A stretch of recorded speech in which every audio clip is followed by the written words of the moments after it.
When my apartment burned to the ground in the middle of the night, I stood shivering on the sidewalk and called my parents for a lifeline. My mother's answer through the smoke and sirens was ice cold. She told me to figure it out because it was not their problem. 7 days later, the fire investigator slid a charred piece of evidence across an interrogation table. He said they found it at the scene.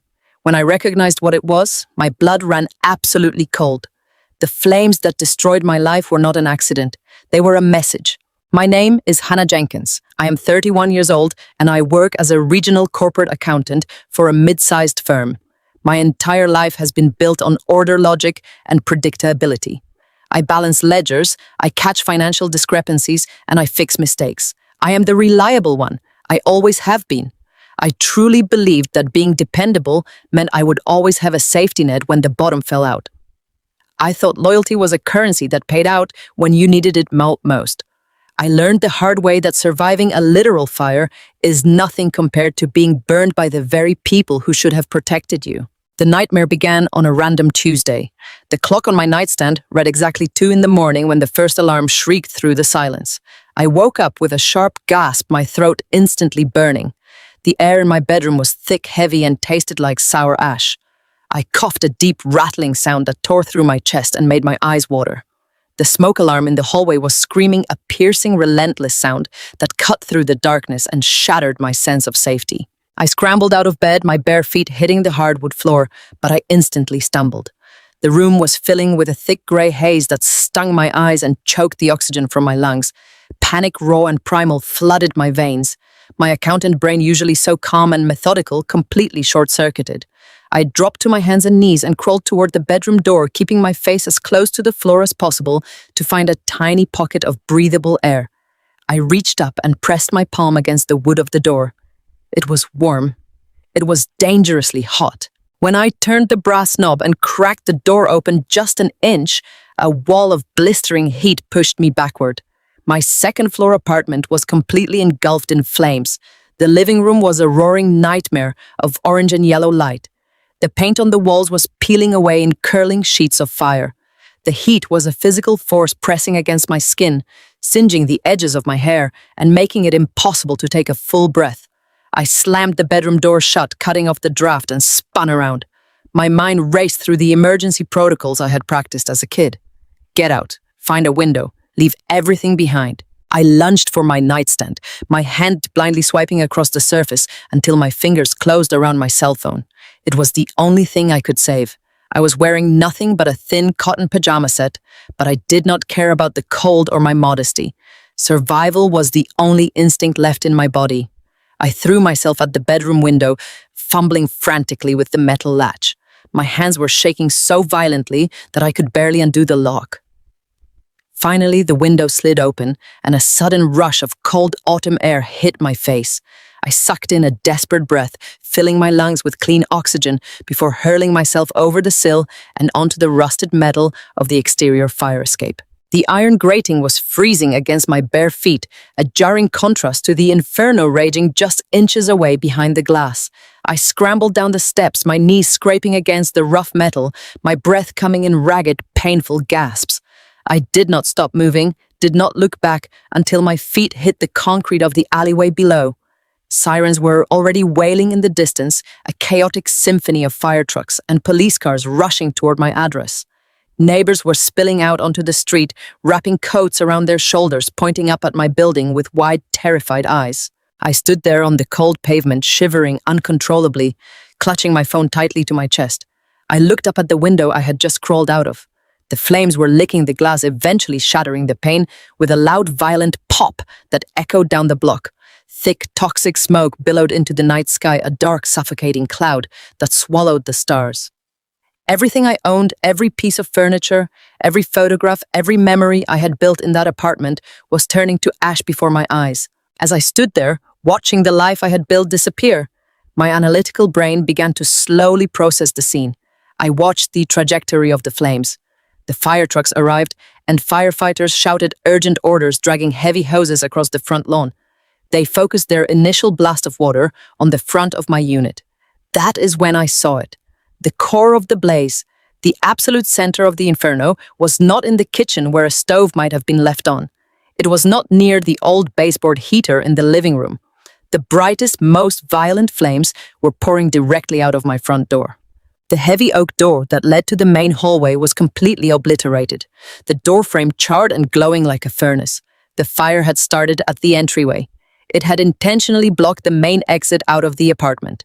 I wrapped my arms around myself, trying to stop the violent trembling in my shoulders. Someone had stood right outside my door in the middle of the night and started a fire meant to trap me inside. I did not know how, and I did not know why, but as the firefighters battled the blaze, a terrifying realization washed over me. This was not faulty wiring. This was not a tragic accident. Someone had tried to make sure I never made it out of that building alive. A young paramedic draped a scratchy thermal blanket over my trembling shoulders. He asked me if I needed oxygen, but I just shook my head. I could not speak. The flashing red and blue lights of the emergency vehicles painted the neighborhood in harsh, frantic colors. I stood on the damp pavement, watching the roof of my building collapse inward with a sickening roar. Sparks flew into the black sky like a swarm of angry fireflies. I shoved my hands into the pockets of my thin pajama pants to stop them from shaking and felt the hard plastic edge of my cell phone. It was the only possession I had left in the world. My thumb hovered over the screen. Instinct took over entirely. When your world is burning down to the studs, you call the people who are supposed to protect you. You call your parents. The phone began to ring. 1 ring, 2 rings, 3, as I stood there shivering in the freezing night air, waiting for someone to answer. My mind drifted to the life I had built around being the dependable daughter. For my entire adult life, I have been the invisible glue holding the Jenkins family together. I am the one who balances their budget every January. I spend my weekends sorting through their messy shoeboxes of receipts to file their taxes for free, saving them thousands of dollars a year. When my father, Robert, blew the transmission on his truck 2 winters ago and cried about how he could not get to work, I did not hesitate. I canceled a planned trip with my friends, drained my emergency savings account, and wired them $4,000 within the hour. They called it a loan, but I knew I would never see a single dime of that money again. I never complained because that is what family is supposed to do. You show up, you sacrifice your own comfort to make sure your people are safe. But sacrifice in my family was a completely one-way street, and all the traffic flowed directly toward my younger sister, Chloe. Chloe was the undeniable golden child. She possessed my mother Linda's striking blonde hair and her terrifying ability to manipulate any situation to her absolute advantage. While I was working 60-hour weeks at the accounting firm to build a stable, practical life, Chloe was treating our parents like her personal bank. And right now, that bank was entirely bankrupt because of her upcoming wedding. The ceremony was scheduled for just 2 weeks from now. It was not simply a celebration of love. It was a massive theatrical production designed to impress her wealthy dentist fiancé and his high society family. My parents had quietly taken out a second mortgage just to pay for the sprawling country club venue, the imported white orchids, and the 12-piece live band. I had spent the last 6 months acting as their unpaid financial damage control, desperately trying to stop them from completely ruining their retirement to fund 1 single day of luxury. I was the reliable background character, the designated helper, the one who was expected to manage all the ugly logistics, while Chloe sparkled in the spotlight. The phone rang for a 4th time. Finally, the line clicked open. "Hello, my mother," Linda answered. Her voice was thick with sleep, but immediately laced with a sharp, unmistakable edge of irritation. "Mom!" I gasped, my voice raspy and broken from inhaling the toxic smoke. "Mom, please, I need help." "Hannah." My mother sighed loudly into the receiver. "Do you have any earthly idea what time it is right now? It is 2 a.m. "Mom." "My apartment is on fire," I said. The words tumbled out of my mouth in a panicked rush. I was terrified. I was desperately seeking the warm, comforting voice of a mother, telling her child that everything would be all right. I barely made it out alive. I had to climb down the metal fire escape. I have nothing but the pajamas I am wearing. Please, I am so incredibly cold. Can I come over to the house? I just need a safe place to sleep tonight on the couch, or anywhere at all. I waited for the sharp gasp of horror. I waited for her to ask if I was burned, if the paramedics had checked my lungs, if I needed her to jump in the car and drive over to pick me up. Instead, there was only a long, heavy silence on the other end of the line. When she finally spoke, her tone was so devoid of basic human empathy, it felt like a physical slap across the face. "Hannah, you know perfectly well that Chloe has her final bridal gown fitting at 9 o'clock this morning," she said. Her voice was flat and profoundly annoyed. "The custom seamstress is flying in all the way from Chicago. Chloe has been incredibly stressed out about her waistline, and she absolutely needs her beauty sleep." I stood completely frozen on the sidewalk. The roaring of the inferno behind me suddenly seemed perfectly quiet compared to the roaring in my own ears. I could not comprehend what she was saying. "Mom," I whispered, gripping the plastic phone case so hard my knuckles turned white. "My home is gone. I almost died tonight." "I hear you, Hannah, but you always have a flair for the dramatic," she replied, sounding completely unfazed by my trauma. "I simply cannot have you coming over here, smelling like awful smoke, and causing a scene in the hallway. It will wake your sister up and ruin the entire morning. You're a smart girl. You have a very good job. Book a hotel room or something. Figure it out yourself. It is not our problem." The line went dead. I pulled the phone away from my ear and stared blankly at the dark screen. The call had lasted exactly 47 seconds.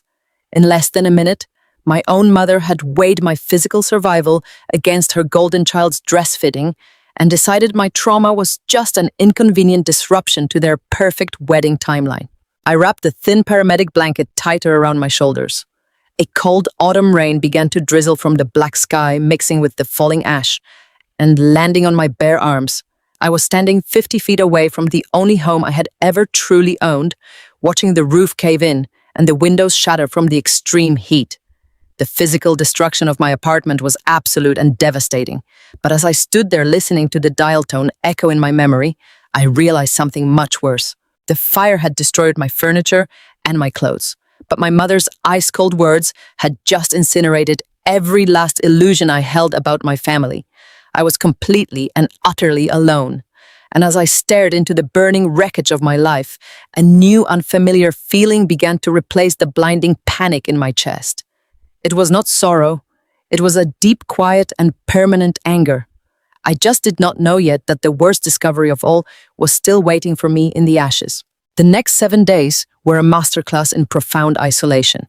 I relocated to a discount motel just off the interstate, a place where the neon sign buzzed loudly through the thin walls and the carpet smelled permanently of bleach and stale desperation. My entire life had been reduced to a plastic shopping bag containing a toothbrush, a travel-sized tube of toothpaste, and a generic stick of deodorant provided by the Red Cross. I had no home, no furniture, and no sense of security. Yet I still went to work. As a corporate accountant, my mind required the rigid structure of numbers and spreadsheets to keep from completely falling apart. I walked into my firm wearing a pair of ill-fitting slacks and a blousy cardigan borrowed from a sympathetic coworker. I sat at my desk running financial projections and reconciling quarterly budgets, desperately trying to pretend that my world had not just turned to ash. During those long shifts, my cell phone sat right next to my keyboard. I kept the ringer on the loudest volume setting. I waited for the screen to light up with my mother's name. I waited for my father to leave a gruff but concerned voicemail. I even hoped my sister Chloe might send a quick text message to ask if I was still breathing. The phone never rang. Not once. My family was completely consumed by the final countdown to Chloe's lavish country club wedding. During my lunch breaks, I sat in the break room and scrolled through social media, watching my sister post perfectly filtered updates. There were photos of champagne flutes at a luxury nail salon. There were laughing videos of my mother organizing seating charts. There was absolutely no mention of the fact that their oldest daughter had nearly burned to death just days prior. The silence from my family was absolute, and it was deafening. It hurt far more than the physical burns on my hands. It hardened something deep inside my chest, turning my lifelong desperation for their approval into a cold, heavy stone. Exactly 1 week after the blaze, my phone finally buzzed. I snatched it up, a foolish spark of hope flaring in my heart. But the caller ID did not display a familiar name. It was a local municipal number, A gruff voice on the other end introduced himself as Investigator Miller from the County Fire Marshal's office. He asked if I could come down to headquarters immediately to discuss the preliminary findings of my case. He did not sound sympathetic.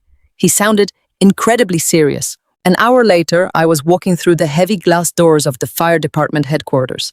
The building was deeply intimidating, all scuffed linoleum floors, harsh fluorescent lighting, and the distinct smell of stale coffee mixing with industrial floor wax. It did not feel like a place where victims went to find comfort. It felt like a place where people were brought to answer hard questions.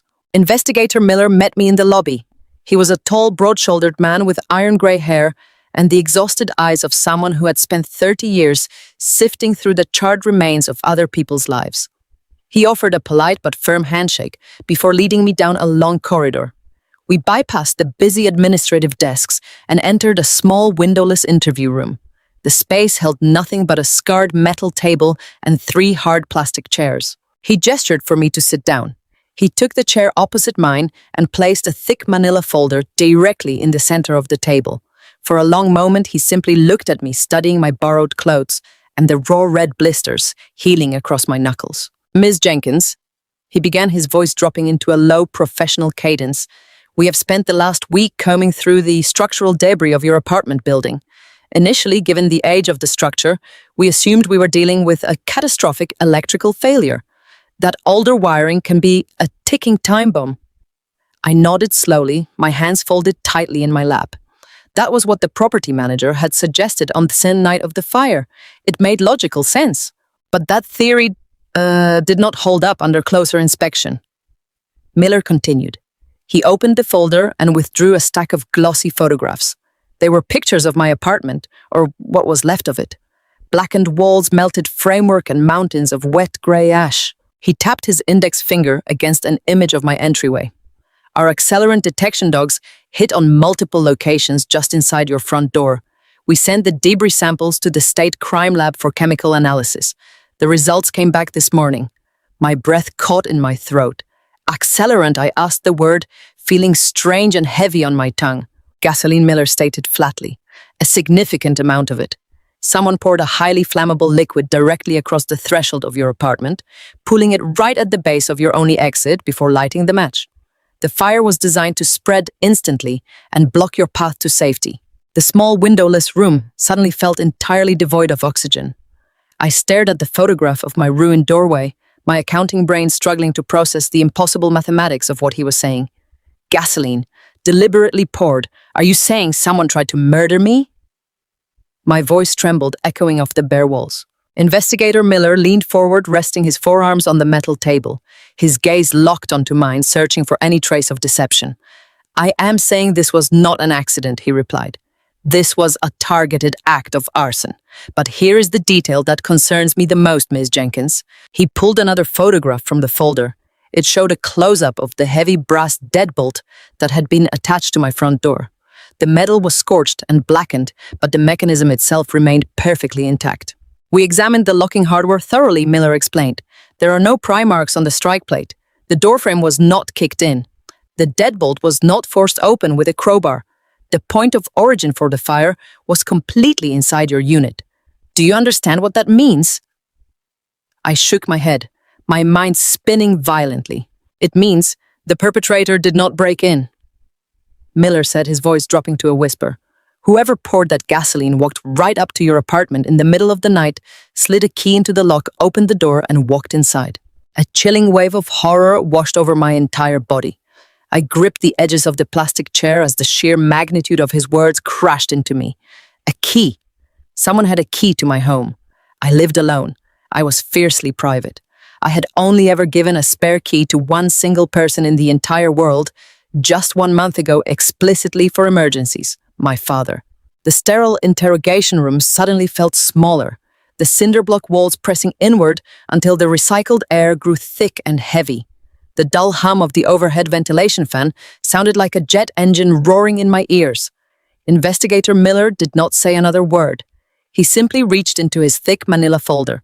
The sharp crinkle of heavy plastic broke the oppressive silence of the room. He placed a clear, sealed evidence bag flat on the scratched metal table between us. I leaned forward, my breath hitching painfully in my raw smoke-damaged throat. Inside the plastic pouch rested a single small object. It was heavily coated in thick black soot and grey ash, the edges warped and blistered from the unimaginable heat of the inferno that had consumed my home. Despite the catastrophic damage, the shape was undeniably recognizable. It was a solid brass house key.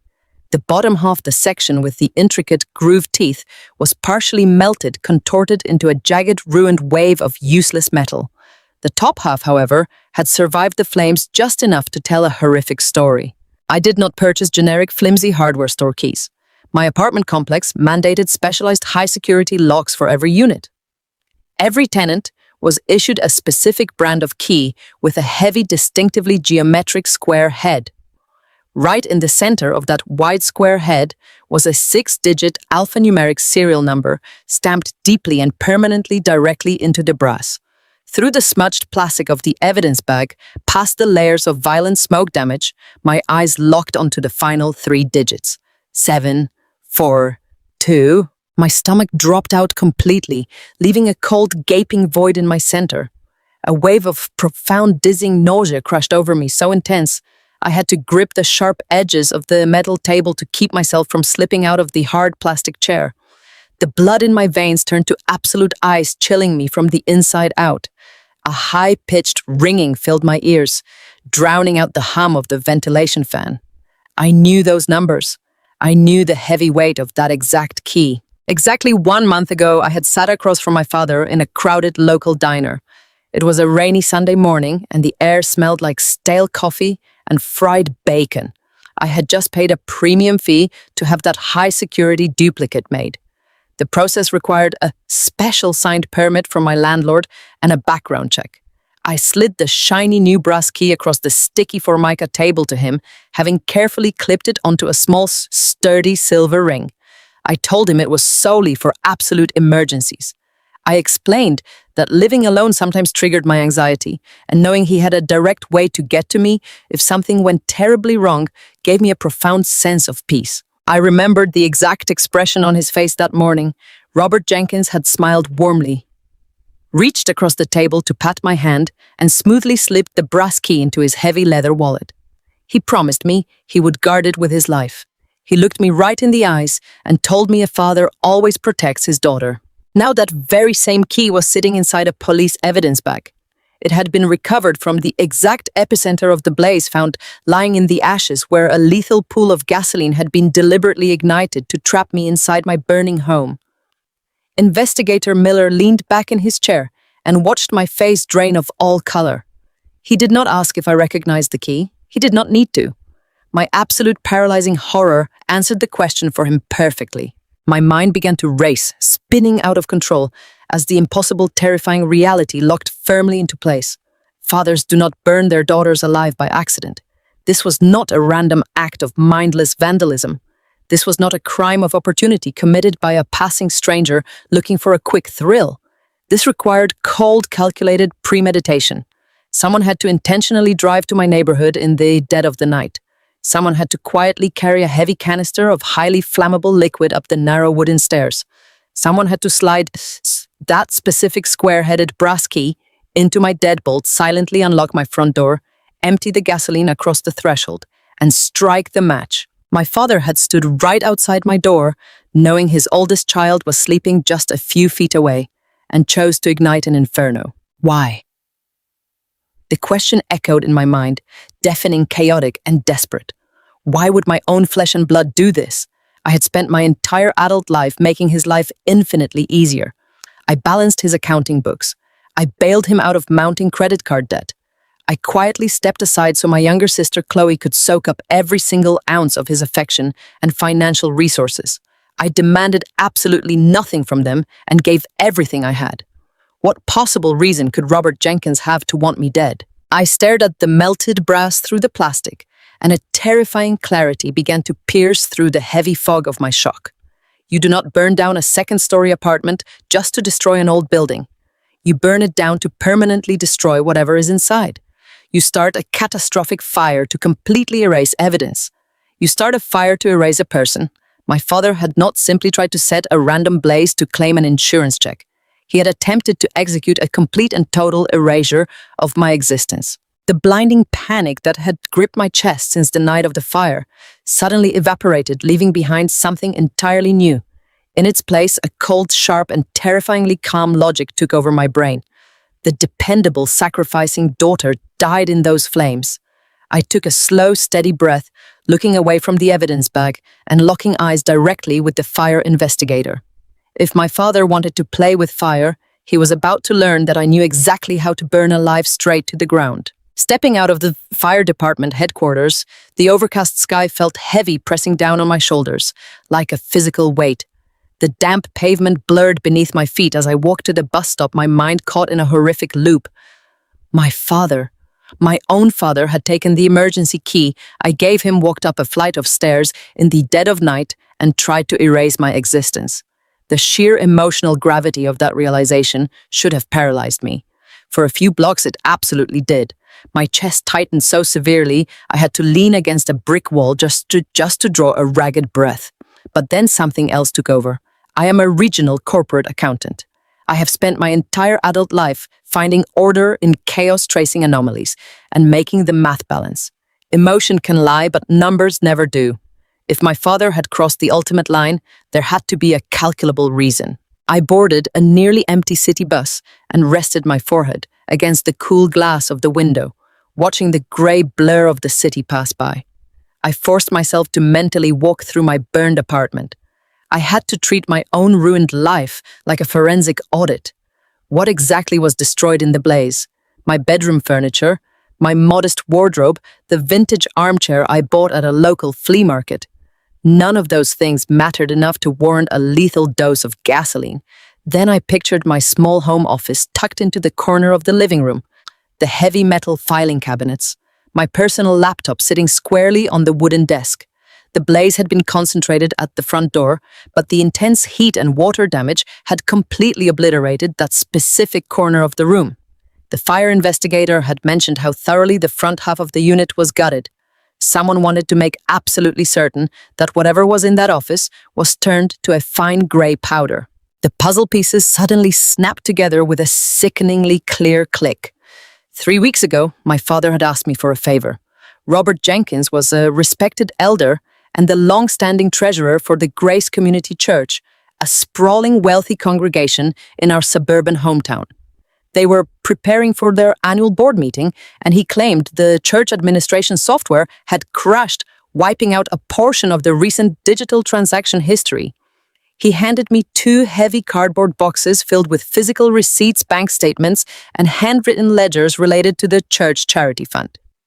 He played the part of the overwhelmed, aging father, perfectly running a hand through his graying hair and asking his numbers-savvy daughter to help him balance the books before the board caught wind of his administrative mess. I had gladly taken the boxes home. I spent my evenings and weekends painstakingly entering every single crumpled receipt and handwritten note into a fresh spreadsheet on my personal laptop. The physical paper files were stacked in my filing cabinet. The digital records were saved to my hard drive. Those items were sitting right next to the entryway when the fire started. The arsonist had not just wanted to block my exit. He wanted to guarantee those specific documents were the first things to burn. The realization hit me so hard, I felt physically ill.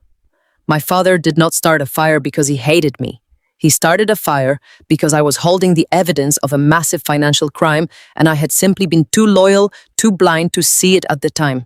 I closed my eyes on the bus and remembered the exact conversation we had 3 days before the inferno.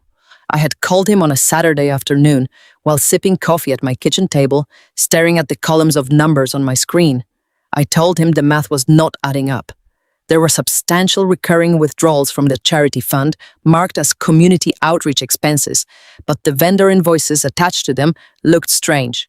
The formatting was slightly off, the tax identification numbers were missing, and the addresses traced back to generic post office boxes instead of legitimate local charities. I had cheerfully told him not to worry, promising I would do a deep dive into the vendor histories on Tuesday evening to figure out where the clerical error had occurred. Tuesday evening. The fire started at 2 in the morning on Tuesday. I had basically given my father an exact deadline.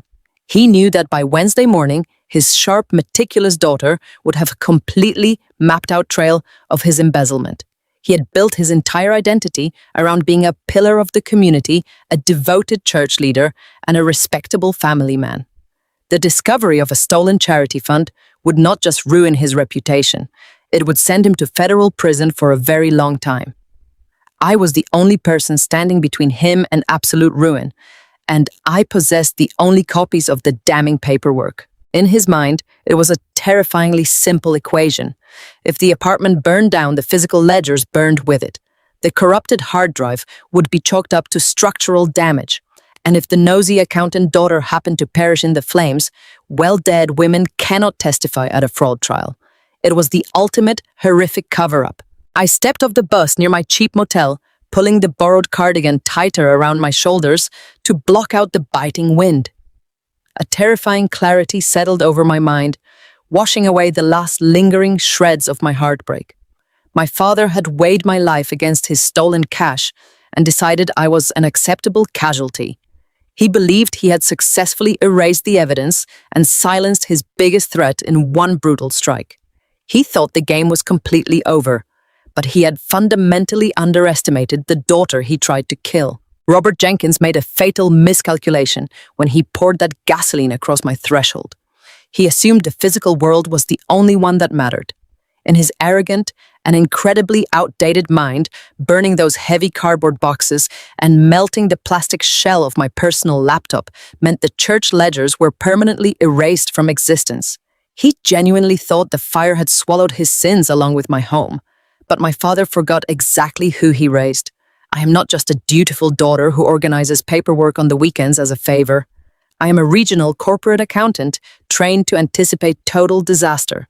You do not survive in my industry by leaving your most critical financial data vulnerable to a spilled cup of coffee, let alone a raging inferno. Every single night before I went to sleep in that apartment, my operating system automatically ran a deep, comprehensive synchronization. Every spreadsheet, every scanned receipt, every anomalous vendor invoice I had flagged for review was securely uploaded to an encrypted cloud server. The physical ashes of my home were still smoldering on the pavement, but my data was floating safely in the digital ether, completely untouched by the flames. He tried to burn the truth, but the truth was already locked safely away behind a biometric password. I needed a computer immediately.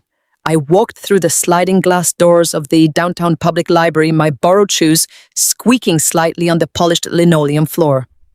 I found a quiet terminal tucked away in the back corner of the reference section, far from the prying eyes of wandering patrons and noisy teenagers. Sitting down in that stiff wooden chair wearing someone else's oversized sweater, I felt entirely stripped of my old life. I looked like a destitute woman who had lost everything. But the moment my fingers touched the plastic keyboard, a familiar surge of absolute control rushed back into my veins. I navigated to my secure server portal and typed in my complex credentials. A small loading wheel spun for a few agonizing seconds, and then the screen populated with neat organized rows of yellow folders. I opened the directory labeled Grace Community Church Audit. The files were entirely intact. I pulled up the primary expenditure spreadsheet and took a deep, steadying breath. It was time to hunt. I opened a second browser window and logged into my own banking portal, pulling up the history of transfers I had made to my parents over the past 5 years. Then I began the meticulous surgical process of cross-referencing the church outreach disbursements against my family's sudden influx of apparent wealth. At first glance, Robert had been undeniably clever. He did not simply write large checks directly to himself. Instead, he had set up a complex network of seemingly legitimate vendor accounts. There was a community food initiative, a youth ministry outreach program, and a specialized building maintenance fund. But as I drilled down into the tax identification numbers and the registered mailing addresses, the brilliant illusion completely fell apart. The Community Food Initiative traced back to a generic post office box located 2 towns over, registered under a fake corporate entity. The Youth Ministry Outreach was listed under a limited liability company that had only been incorporated 6 months ago, right around the exact time my sister Chloe joyfully announced her high society engagement. I pulled up the state business registry on another tab. The registered agent for that specific company was a local attorney known for setting up anonymous shell corporations. I carefully matched the dates of the massive outgoing church checks to the timeline of my parents' most lavish social media posts. The connections were undeniably damning. 2 days after the church issued a $12,000 payment to the building maintenance fund, my mother suddenly bragged online about putting down a massive cash deposit on the country club venue for Chloe's reception.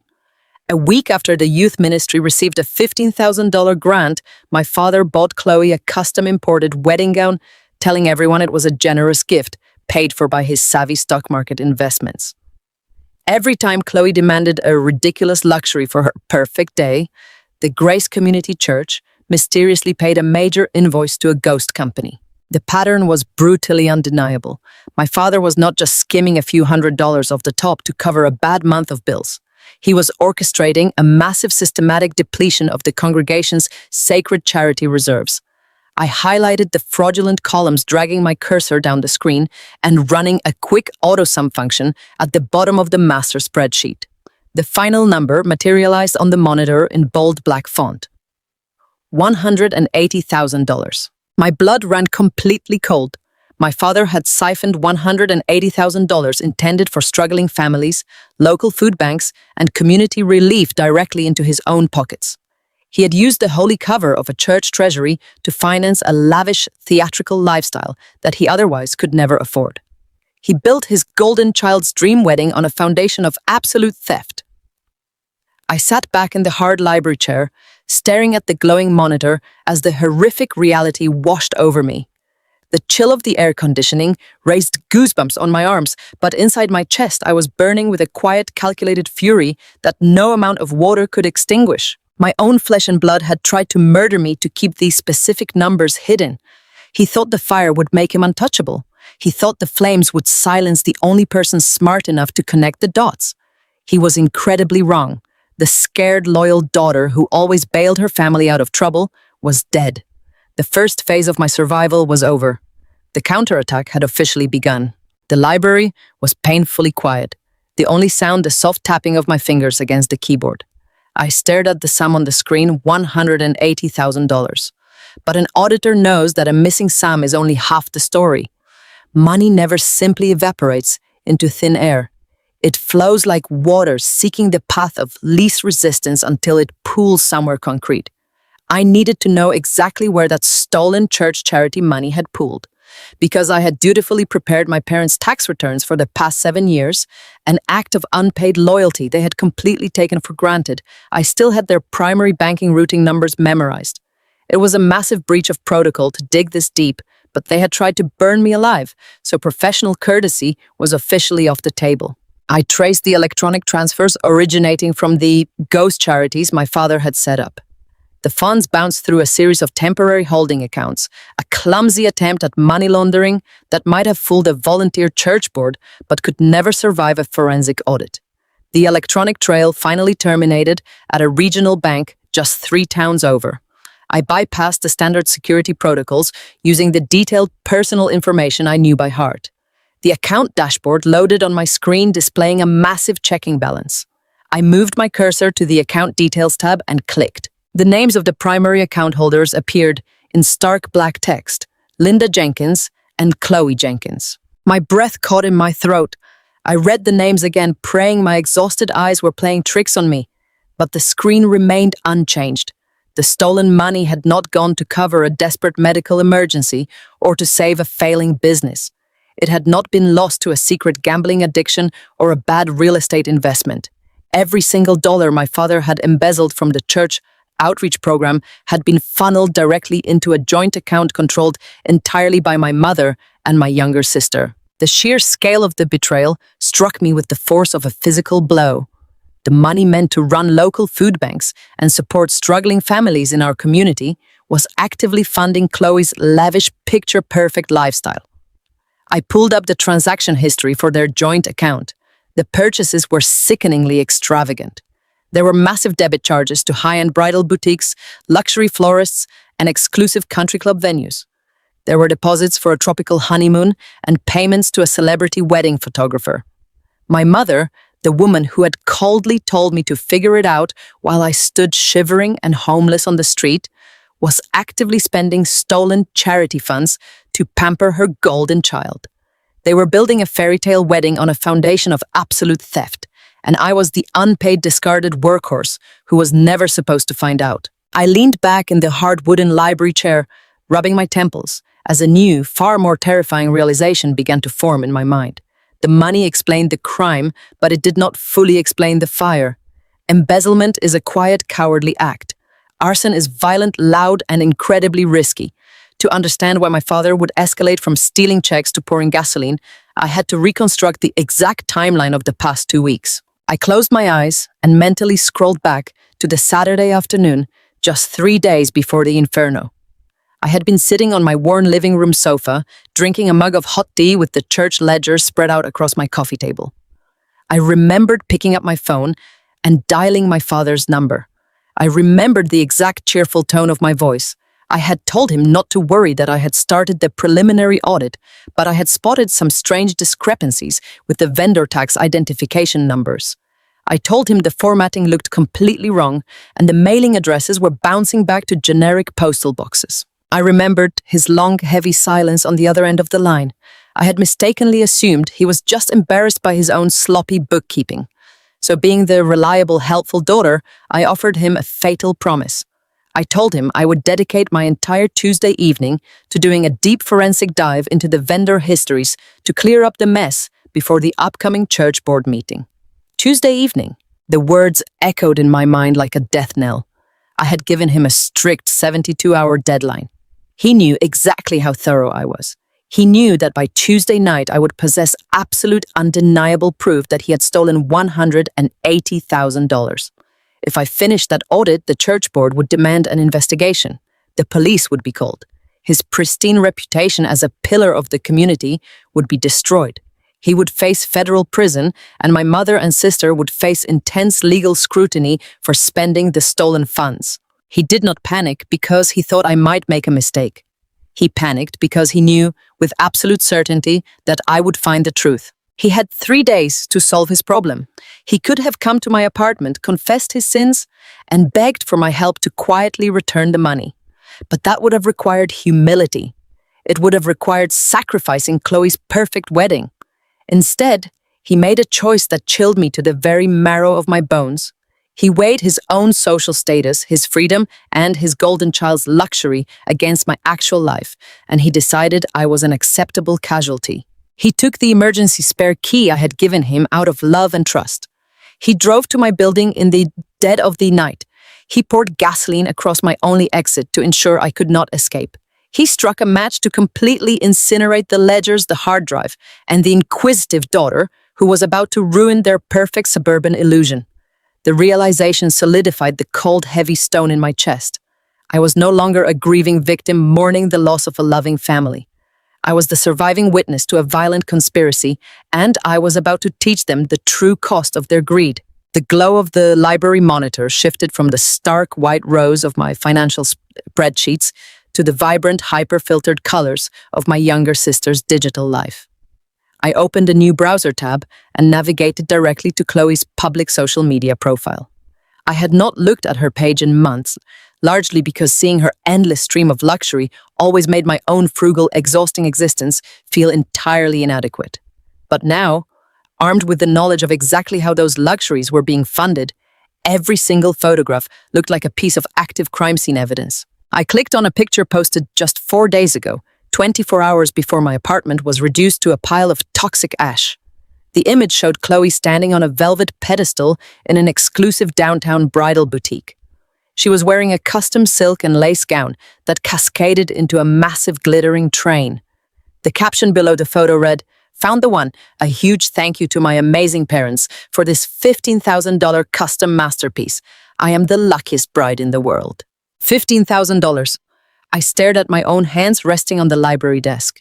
The knuckles were still raw and blistered from crawling across the blistering hot floorboards of my burning home. I was wearing a cheap, slightly frayed cardigan, borrowed from a compassionate coworker, because everything I owned had been completely incinerated. Meanwhile, my sister was twirling in $15,000 worth of stolen church charity funds, praising the generosity of the very people who had funneled that money out of the hands of struggling local families. I kept scrolling, my chest tightening with a sickening mixture of absolute disgust and terrifying clarity. There was a beautifully shot video of a sprawling manicured estate.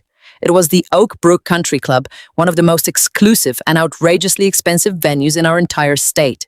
The caption boasted about securing the grand ballroom for 300 guests, complete with an imported floral wall and a top-tier catering package. A few posts down from that was a digital countdown to their planned honeymoon. It featured a picture of a breathtaking overwater bungalow in Bora Bora. None of this was normal for our family. Growing up, my parents were strictly middle class. My mother worked a cash register, and my father managed a modest auto repair shop before leaning heavily into his unpaid role as the church treasurer. We never took tropical vacations. We never stepped foot inside a country club. But Chloe was not marrying a mechanic or a grocery clerk. She was marrying Brad. Brad was a highly successful, exceptionally wealthy local orthodontic surgeon. He came from a family of prominent doctors and real estate developers. He was handsome, polite, and completely, tragically, oblivious to the reality of the Jenkins family. From the very beginning of their relationship, my mother had meticulously crafted a profound illusion. She realized early on that Brad and his elite family might turn up their noses at a working-class girl from the suburbs.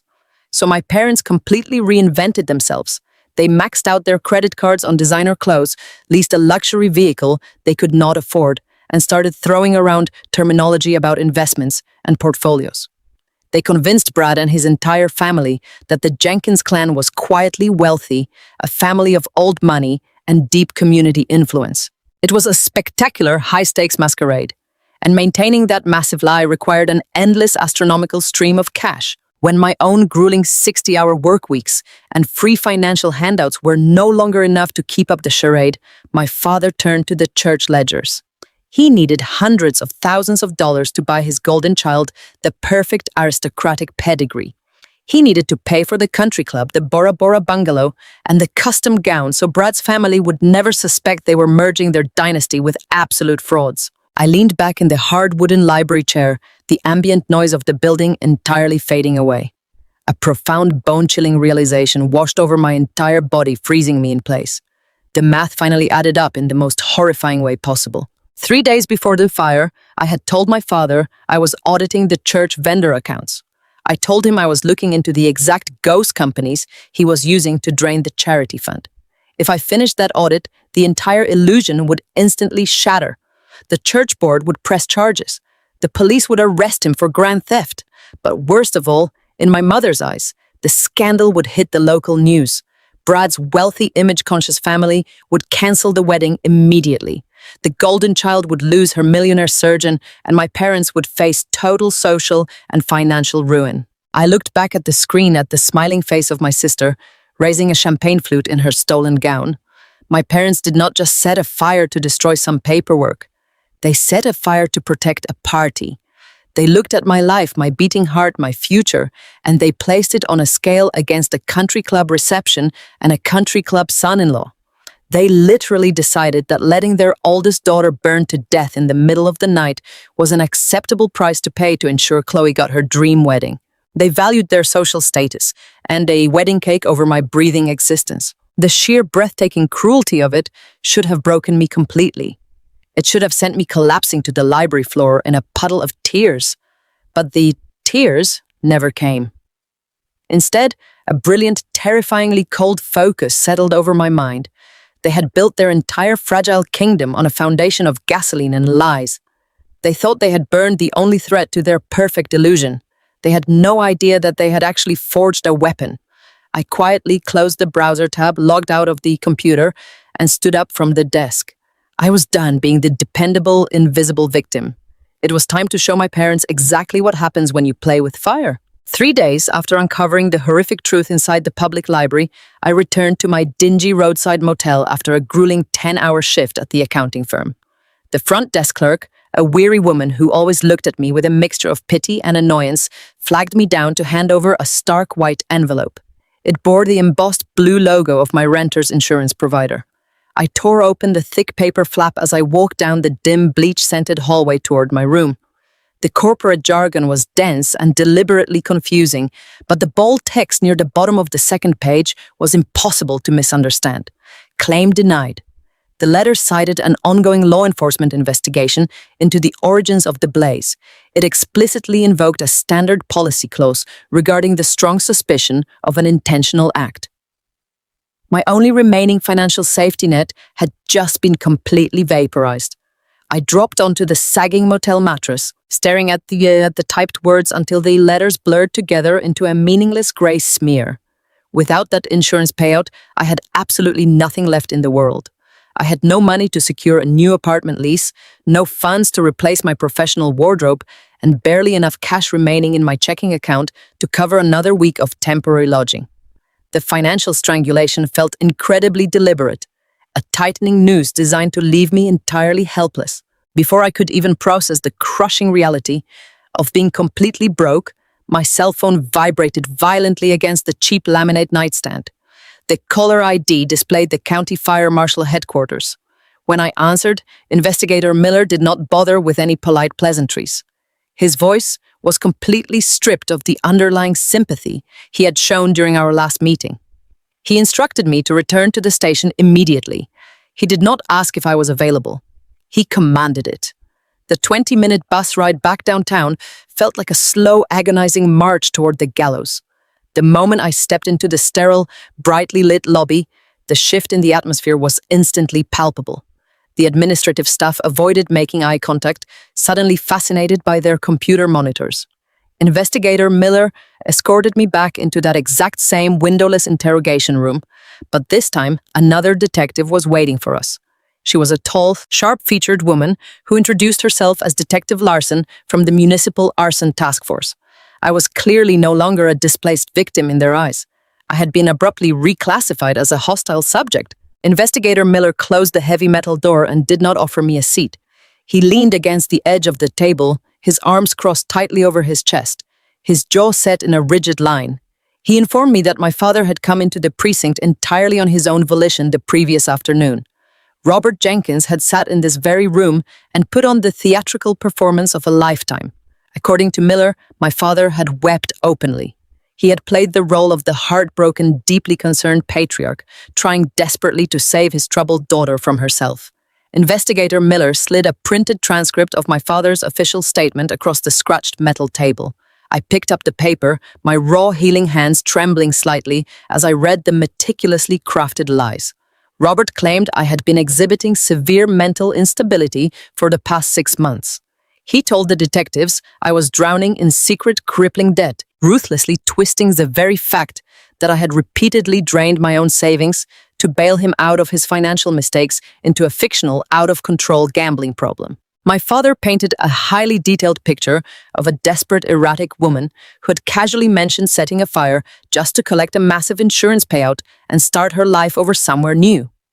He even had the sheer audacity to suggest that the immense stress of my younger sister's upcoming high society wedding had finally pushed me over the edge into a full psychotic break. The sheer brilliance of his preemptive strike actually took my breath away. My father knew I would eventually trace the embezzled church charity funds.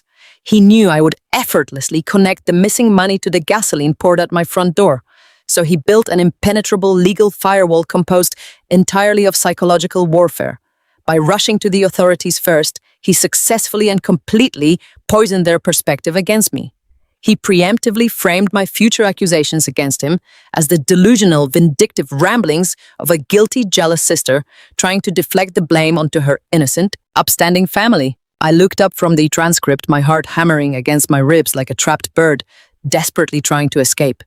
Detective Larson leaned forward and asked me point blank if I had deliberately ignited the accelerant to solve my mounting financial problems. The cinder block walls of the interrogation room seemed to violently close in around me. If I told them about the stolen church ledgers right now without any concrete physical proof to back up my claims, I would sound exactly like the frantic, mentally unstable liar my father claimed I was. I realized with absolute horrifying clarity that my father had engineered the perfect trap.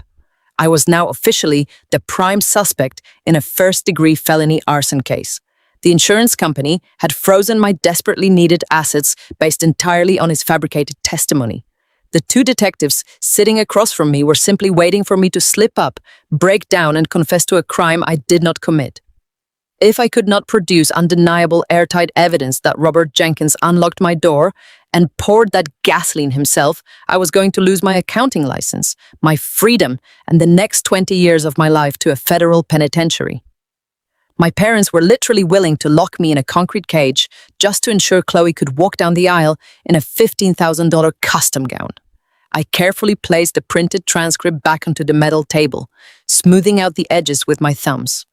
I looked Investigator Miller right in the eyes, keeping my voice incredibly level, and politely informed him that I would not answer any further questions without legal representation. I walked out of that station with my head held high, but internally, a fierce, blazing determination finally ignited. The time for being the quiet, sacrificing victim was absolutely over. The silence in my motel room was shattered by the harsh buzzing of my cell phone against the nightstand. I stared down at the cracked screen, watching my father's name flash brightly in the artificial light. Only a few hours had passed since I walked out of the fire marshal's interrogation room, dodging handcuffs. My heart hammered violently against my ribs, echoing loudly in my ears. I knew exactly what this phone call was. It was a temperature check. Robert Jenkins wanted to see if his meticulously constructed lies had successfully broken my spirit. I took a deep breath, cleared my throat, and swiped to answer. Hannah. Sweetheart, his voice floated smoothly through the tiny speaker, dripping with an agonizingly fake syrup of paternal concern. Are you doing all right today? I wanted to scream until my lungs gave out. I wanted to furiously tell him I knew absolutely everything about the plundered charity fund, the dummy corporations, and the lethal gasoline he poured at my door. Instead, I forced my accounting brain to take the wheel. I desperately needed him to believe his psychological warfare was working perfectly. I let out a measured, shaky sigh into the receiver. I am just so incredibly overwhelmed, Dad, I whispered, making sure my voice trembled exactly the way a broken woman's would. The insurance company completely denied my claim this afternoon, and the local police are looking at me like I'm a desperate criminal. Oh, honey. I know, he crooned softly. His tone was so undeniably soothing, so perfectly reasonable, that for a terrifying split second, I almost questioned my own sanity. That is exactly what a masterful manipulator relies on. The lead detective actually called me this morning just to verify some standard background information. I had to be completely honest with them, Hannah. I had to tell them how incredibly stressed you have been lately. You have been acting so erratically, working those crazy overtime hours, obsessing constantly over those silly church ledgers. I felt a freezing, cold spike of pure adrenaline shoot straight down my spine at the casual mention of the ledgers. He was actively testing the waters. He was trying to figure out if I realized what those missing numbers truly meant. I swallowed the thick, burning rage rising in my throat and fiercely maintained my fragile facade. I was just trying to help you balance the church books, I replied softly, letting a distinct hint of vulnerable confusion bleed into my words. Well, those old paper files are completely gone now, Robert said quickly. His voice clipped slightly, a sudden, incredibly sharp edge slicing right through his gentle fatherly act. A tragic casualty of the terrible fire. But we really need to talk about your immediate future, sweetheart. You know, people with serious money troubles sometimes do crazy, desperate things when they feel entirely backed into a corner. The police told me you are officially their primary suspect for the arson. If you keep aggressively pushing this insurance claim, if you keep blindly digging around and causing a public scene, they are going to lock you up. They are going to put my oldest daughter in a federal prison, and it would absolutely break your poor mother's heart. He paused, deliberately, letting the heavy, terrifying weight of that threat hang suspended in the dead air between us. He was essentially telling me that if I did not back down immediately, he would gladly testify against me in court and happily watch me burn in an entirely different kind of way. Maybe it is finally time for a completely fresh start, he suggested gently, his voice smoothing out once again into that sickeningly reasonable cadence. Maybe you should just entirely drop the insurance claim.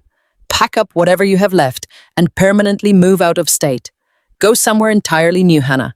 Start over in a brand new place where nobody knows a single thing about your terrible financial problems. Your younger sister's wedding is just around the corner, and Chloe is already so incredibly stressed with the planning. We really cannot afford to have any dark, ugly clouds hanging over her beautiful day. Just walk away, sweetheart. Do this for your own good. Do not cause any more useless, embarrassing drama for this family. The sheer, breathtaking audacity of his selfish request echoed loudly in the cramped motel room. He was directly asking me to flee the state like a guilty, desperate fugitive, penniless and completely disgraced, so he could comfortably walk his golden child down the aisle using the massive wealth he ruthlessly stole from the local community. I closed my eyes tightly, visualizing the hidden digital cloud server, holding the undeniable concrete proof of his monumental financial fraud. In the high-stakes calculating game of corporate auditing, the single most dangerous thing you can possibly do is alert your guilty target that an active investigation is currently underway. You have to let them confidently believe they are entirely safe. You have to let them get wonderfully careless. I pinched the bridge of my nose, letting out a soft sob that I did not have to fake entirely, though it was born from blinding fury rather than despair. "You are right, Dad," I murmured gently, making my voice sound thick and completely hopelessly defeated. "I cannot fight the police department and the massive insurance company. I am just so tired of all this. I think I just need to leave and start over elsewhere." I practically heard the arrogant, victorious smile spreading across his face through the static of the phone line. He offered a few more sickeningly sweet platitudes, promising to wire me a little cash to buy a cheap bus ticket out of town, and before he hung up. The trap was now perfectly set. My father truly believed he had won the psychological war. He had no idea that he had just handed me the exact leverage I needed to completely destroy his life. The digital files, safely tucked away in my encrypted cloud server, were a massive victory. But my accounting background reminded me of a harsh reality. Digital spreadsheets could easily prove grand larceny, but they could not definitively prove arson. They could not prove that my father poured the gasoline. In the eyes of a defense attorney, a corrupted charity ledger was just a motive. It was a compelling theory, but it was not the smoking gun the fire marshal needed to arrest a respected church elder. Robert had already painted me as a desperate, debt-ridden lunatic. If I marched into the police station with nothing but printed bank statements, he would simply claim I hacked the church accounts myself to fund my imaginary gambling addiction. I needed something tangible. I needed a confession. I needed to corner him so completely that his carefully constructed mask would finally crack. The next morning, I left my dreary motel room before the sun even crested the horizon. I wore a baseball cap pulled low over my face and a pair of cheap sunglasses I purchased at a nearby gas station. Paranoia had become my constant companion. I felt the heavy, invisible gaze of the police department on my back with every step I took. I took 3 different buses, transferring at random intersections to ensure I was not being followed until I finally reached a quiet brick facade branch of my local bank on the opposite side of the city. My father thought he knew everything about my financial life because I handled his taxes, but he did not know about my private safe deposit box. I walked into the hushed, carpeted lobby and presented my identification to the teller. A few minutes later, the heavy steel door of the vault clicked open. The air inside the secure room was cool and smelled faintly of oiled metal and old paper. I slid my long brass key into the small rectangular door, and the bank manager turned her master key simultaneously. The box slid out with a heavy metallic scrape. Inside rested the true insurance policy of a deeply cautious woman. I bypassed the small stack of emergency cash and reached for a heavy shock-proof external hard drive. It contained absolute undeniable mirror copies of everything I had ever audited stored offline, and entirely immune to fire or remote hacking. But the most important item in that metal box was not digital at all. I reached deep into the back and pulled out a bulky vintage cassette voice recorder. It had belonged to my late grandfather. He used it decades ago to dictate his memoirs. The black plastic was scuffed, and the mechanical buttons required a firm press, but it functioned flawlessly. It did not rely on a cloud connection or a battery that could die quickly. It ran on physical tape. Holding the cold, heavy device in my hands brought a sudden, unexpected sting of tears to my eyes. My hands trembled as I traced the familiar plastic casing. My grandfather had been a man of absolute integrity, a man who would have been violently sickened to see what his son had become. Now his antique machine was going to help me dismantle my father and his empire of lies. I wiped my wet cheeks, slipped the hard drive and the recorder into my canvas tote bag, closed the steel box, and walked back out into the overcast morning. I did not return to the motel. I went straight to the main branch of the county library carrying a fresh stack of printer paper I had bought with my dwindling cash reserves. I claimed a secluded study room, locked the heavy wooden door, and went to work. For the next 9 hours, I completely detached myself from the emotional horror of my situation. I stopped being a betrayed daughter mourning her destroyed home. I swallowed my grief, pushing down the burning, suffocating pain in my chest, and became a ruthless mechanical instrument of financial justice. I connected the external hard drive to a library terminal and began generating the physical proof. I printed the original, uncorrupted Grace Community Church ledgers. I printed the fraudulent vendor invoices Robert had so sloppily fabricated. I printed the incorporation documents for the dummy companies, highlighting the dates that perfectly aligned with my sister and her outrageous wedding deposits. Then I mapped the entire flow of the stolen money. I created detailed color-coded flowcharts showing exactly how a donation intended for a struggling local food bank traveled through a fake youth ministry account and landed directly in my mother and her joint checking account. Every single dollar was accounted for. Every fraudulent transfer was documented. I cross-referenced the bank routing numbers, the timestamps, and the matching expenditures on Chloe and her public social media pages. I compiled the documents, punching holes in the crisp white paper and binding them together in a thick, imposing black folder. When I finally closed the cover, I was staring at a flawless 50-page forensic accounting dossier. It was a masterpiece of indisputable evidence. It was dense, undeniable, and utterly devastating. Any junior prosecutor straight out of law school could look at this binder and secure a 20-year federal prison sentence for embezzlement. But I was not going to give it to the police, not yet. If I handed the dossier over to Investigator Miller right now, Robert would lawyer up immediately. He would hide behind his expensive defense attorneys and spin a web of plausible deniability. I would still be the prime suspect for the arson trapped in a relentless legal battle while my sister twirled in her stolen custom gown. I needed to use this meticulously crafted bomb to detonate his fragile ego. I needed him to look at these pages and realize that his brilliant, murderous plan had completely failed. I needed to squeeze him until the panic overrode his caution, forcing him to admit out loud exactly what he had done in the dark hallway of my apartment building. I packed the heavy black binder into my bag, alongside my grandfather and his tape recorder. A fierce spark of hope finally bloomed in my chest. The bait was fully prepared, and it was time to invite my father to a private meeting. I knew that walking into a police precinct with a thick binder full of spreadsheets was a massive gamble. My father had already poisoned the well with his theatrical performance. To the local detectives, I was a mentally unstable arson suspect, a desperate woman drowning in fictional debt. I was not a credible whistleblower in their eyes. If I wanted to dismantle Robert Jenkins and his carefully curated empire of lies, I could not rely on an overworked public defender or a skeptical local prosecutor. I needed a mercenary.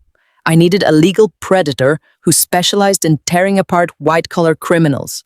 That kind of elite representation requires a staggering amount of capital, something my father proudly assumed I no longer possessed. But a seasoned accountant always builds a contingency plan. Years ago, long before I ever suspected my own family was capable of attempted murder, I had quietly opened a secondary retirement account. I had faithfully funneled a portion of every paycheck into that emergency fund, letting the compound interest grow entirely untouched and unmentioned. It was my ultimate safety net. Liquidating it meant swallowing a brutal financial penalty and sacrificing years of hard work. But standing in the lobby of a national bank branch, watching the teller process the massive wire transfer, I did not feel an ounce of hesitation or regret. Money can always be rebuilt. My life and my absolute freedom were worth every single penny. 2 hours later, I walked through the heavy frosted glass doors of Sterling & Associates. The downtown firm occupied the top floor of a gleaming high-rise, a pristine world away from the soot and ash of my ruined apartment. The air up there smelled like expensive leather and fresh espresso. I felt entirely out of place in my cheap, oversized clothes, clutching my black binder tightly against my chest. But the sleek receptionist did not even blink at my disheveled appearance. When you wire a $50,000 retainer directly into a law firm trust account, nobody questions your wardrobe. Thomas Sterling was a former federal prosecutor who had built a terrifying, legendary reputation for taking down corrupt politicians and arrogant corporate executives. He was a man in his late 50s with sharp, penetrating eyes and a deeply calm demeanor that commanded absolute authority. He did not offer warm, patronizing pleasantries when I sat down in his massive sunlit office. He simply reached across his polished mahogany desk and took the heavy black folder directly from my hands. I sat in absolute silence for 45 agonizing minutes while he read. I watched his eyes scan the meticulous flowcharts, the dummy corporation registrations, and the cross-referenced dates linking the stolen church charity funds to my sister and her extravagant wedding deposits.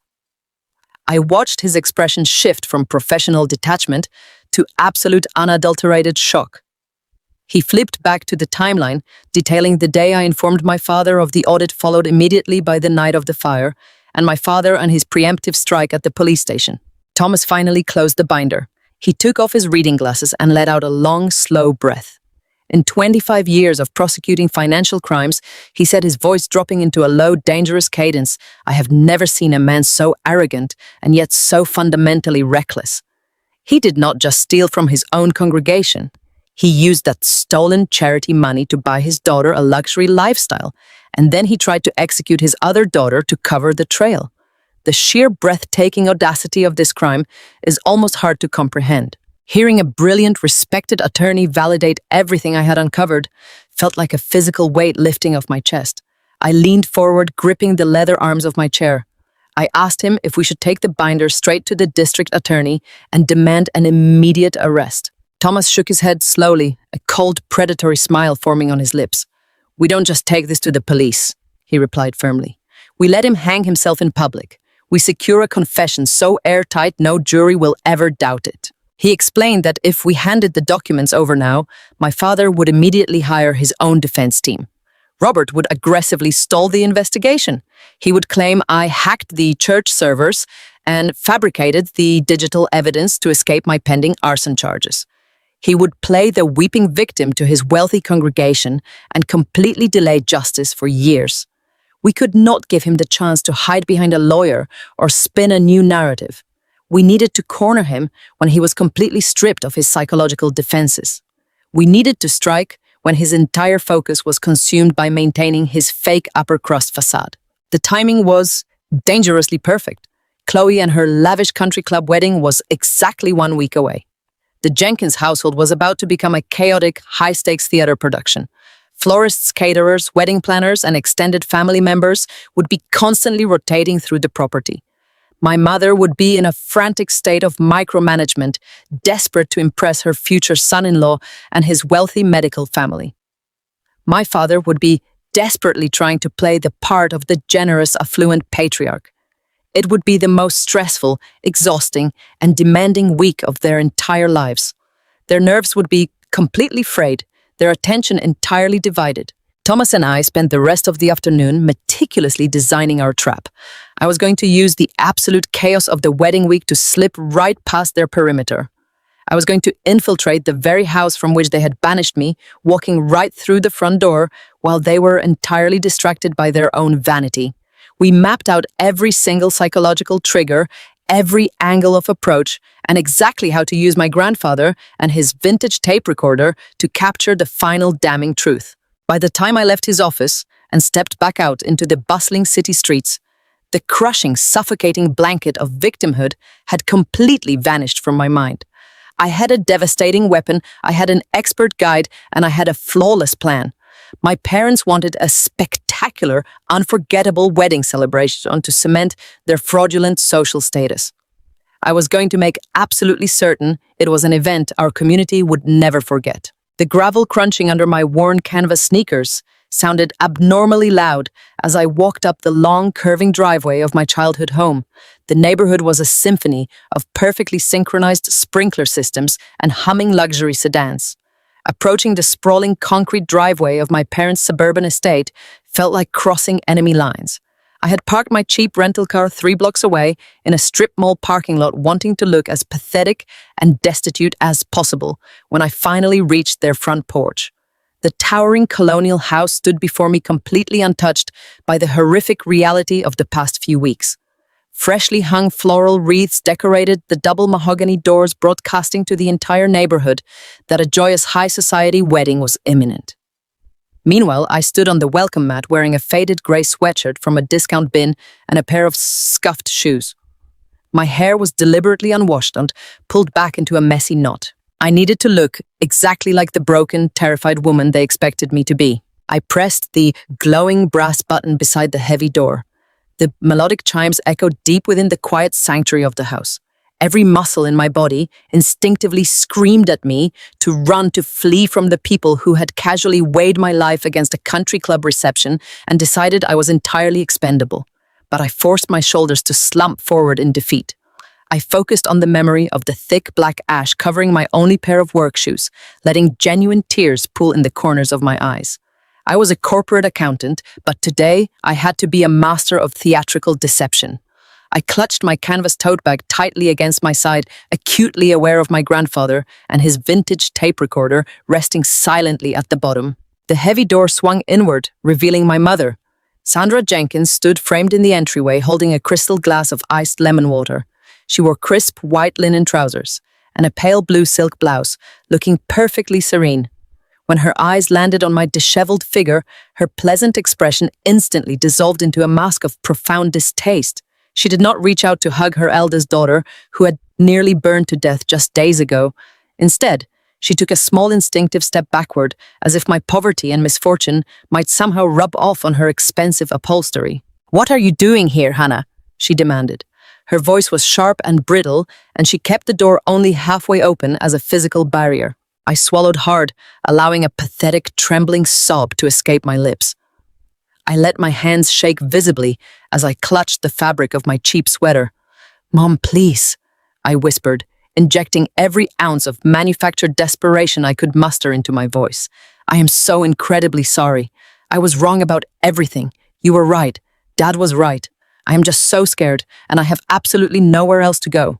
My mother narrowed her eyes, studying my face with cold, detached calculation. I kept weeping, dropping my gaze to the pristine welcome mat beneath my feet. The insurance company formally denied my entire claim. I sobbed, letting my voice crack perfectly on the final word. "The police keep calling me. They think I started the fire because of money problems. I am completely broke. I lost my home. I lost everything. I just want my family back. I know Chloe is getting married in a few days, and I know how incredibly stressed everyone is right now. Please, just let me stay and help. I will clean the house. I will run errands. I will do whatever you need. I just do not want to be entirely alone anymore." A heavy set of footsteps echoed down the hardwood hallway. My father appeared behind my mother, sliding his hand casually into the pocket of his tailored slacks. Robert Jenkins looked down at me from the elevated threshold of his beautiful suburban fortress. This was the man who had poured a lethal ring of gasoline across my front door. I looked up into his eyes, projecting total pathetic surrender. What I saw in his gaze made my blood run absolute zero. There was no guilt. There was no lingering remorse for his horrific actions. There was only a profound, sickeningly smug satisfaction. He looked at my cheap clothes and my tear-stained cheeks, and he saw a complete victory. He truly believed his psychological warfare had flawlessly succeeded. He thought he had burned my evidence, manipulated the police, and successfully crushed my spirit into dust. The threat of federal prison was gone, and his annoying, meticulous auditor of a daughter had finally learned her proper place at the very bottom of the family hierarchy. "Well," Robert sighed heavily, playing the role of the magnanimous, forgiving patriarch to absolute perfection. "You have certainly caused this family a tremendous amount of unnecessary grief lately, Hannah. Your wild accusations and your erratic behavior have been deeply concerning, but we are a good household. We do not turn our backs on our own flesh and blood even when they have lost their way. He placed a gentle, patronizing hand on my mother and her rigid shoulder. Let her in, Sandra. Goodness knows we could use an extra pair of hands this week. The catering company has been an absolute nightmare to coordinate. My mother let out an exaggerated sigh of martyrdom, pulling the heavy door open wider. I stepped over the threshold into the air-conditioned chill of the foyer. The smell of expensive floral arrangements and fresh lemon polish hit my nose.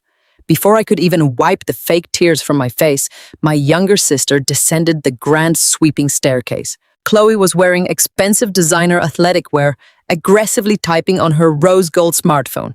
She did not pause to acknowledge my traumatic near-death experience. She simply saw an unpaid servant arriving just in time for the busy season. "Oh good, you're actually here," Chloe announced. Her voice dripped with the casual entitlement of a bride who believed the entire universe revolved strictly around her impending nuptials. I am literally losing my mind. She marched across the expansive foyer and forcefully shoved a heavy wooden clipboard directly into my chest. "I need you to drive to the downtown bakery and absolutely demand to see the sugar flour samples. Then you need to go to the bridal boutique and pick up the custom embroidered napkins. Do not let them give you the cream ones. I specifically ordered ivory. If you mess any of this up, Hannah, I swear I will never forgive you." I gripped the edges of the wooden clipboard, feeling the smooth texture of the paper beneath my raw fingertips. I looked at my mother, who was turning away to pour another iced beverage. I looked at my sister, completely oblivious to anything outside her own bridal reflection. And finally, I looked directly at my father, who offered me a sickeningly warm, victorious smile. He thought he had successfully secured his free labor and silenced his only threat. He had absolutely no idea that he had just openly welcomed his executioner right through his beautiful mahogany front doors. The clinking of crystal champagne flutes and the shrill laughter of 50 wealthy women echoed through the first floor of my parents' sprawling suburban estate. It was Thursday afternoon, precisely 48 hours before Chloe was set to walk down the aisle. My mother had transformed the entire house into a sickeningly lavish bridal shower that looked far more like a royal coronation than a traditional pre-wedding party. Hundreds of imported white orchids cascaded down the grand wooden staircase. Hired waitstaff in crisp white shirts circulated with heavy silver trays of caviar blinis and miniature lobster tarts.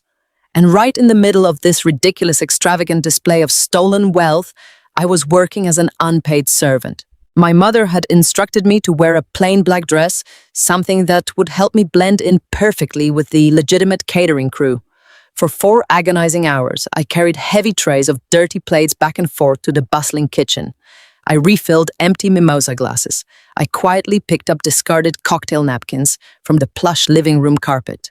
Whenever I passed a cluster of my parents' high society friends, they would look right through me, completely oblivious to the fact that I was the older sister of the celebrated bride. To them, I was just a tragic, invisible extension of the domestic staff. I watched Chloe enthusiastically tear into her ridiculously expensive gifts. She sat in a massive wicker chair shaped like a peacock, squealing in sheer delight as Brad and his aristocratic mother presented her with a glittering diamond tennis bracelet. My father stood near the open patio doors, swirling a glass of expensive bourbon, absolutely glowing with self-righteous pride. Robert Jenkins was thoroughly enjoying his masterful performance. He truly believed he had successfully burned his financial crimes to ash and completely subjugated his biggest threat.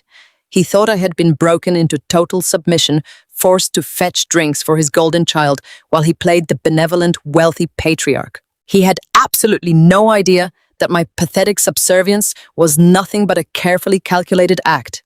My accountant brain was silently counting down the minutes, waiting for the perfect window of opportunity. That window finally opened just after 3 o'clock in the afternoon.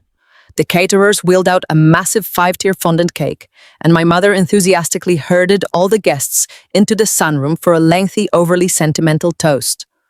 I watched my father step forward to deliver a tear-jerking speech about his beautiful daughter and her bright, affluent future.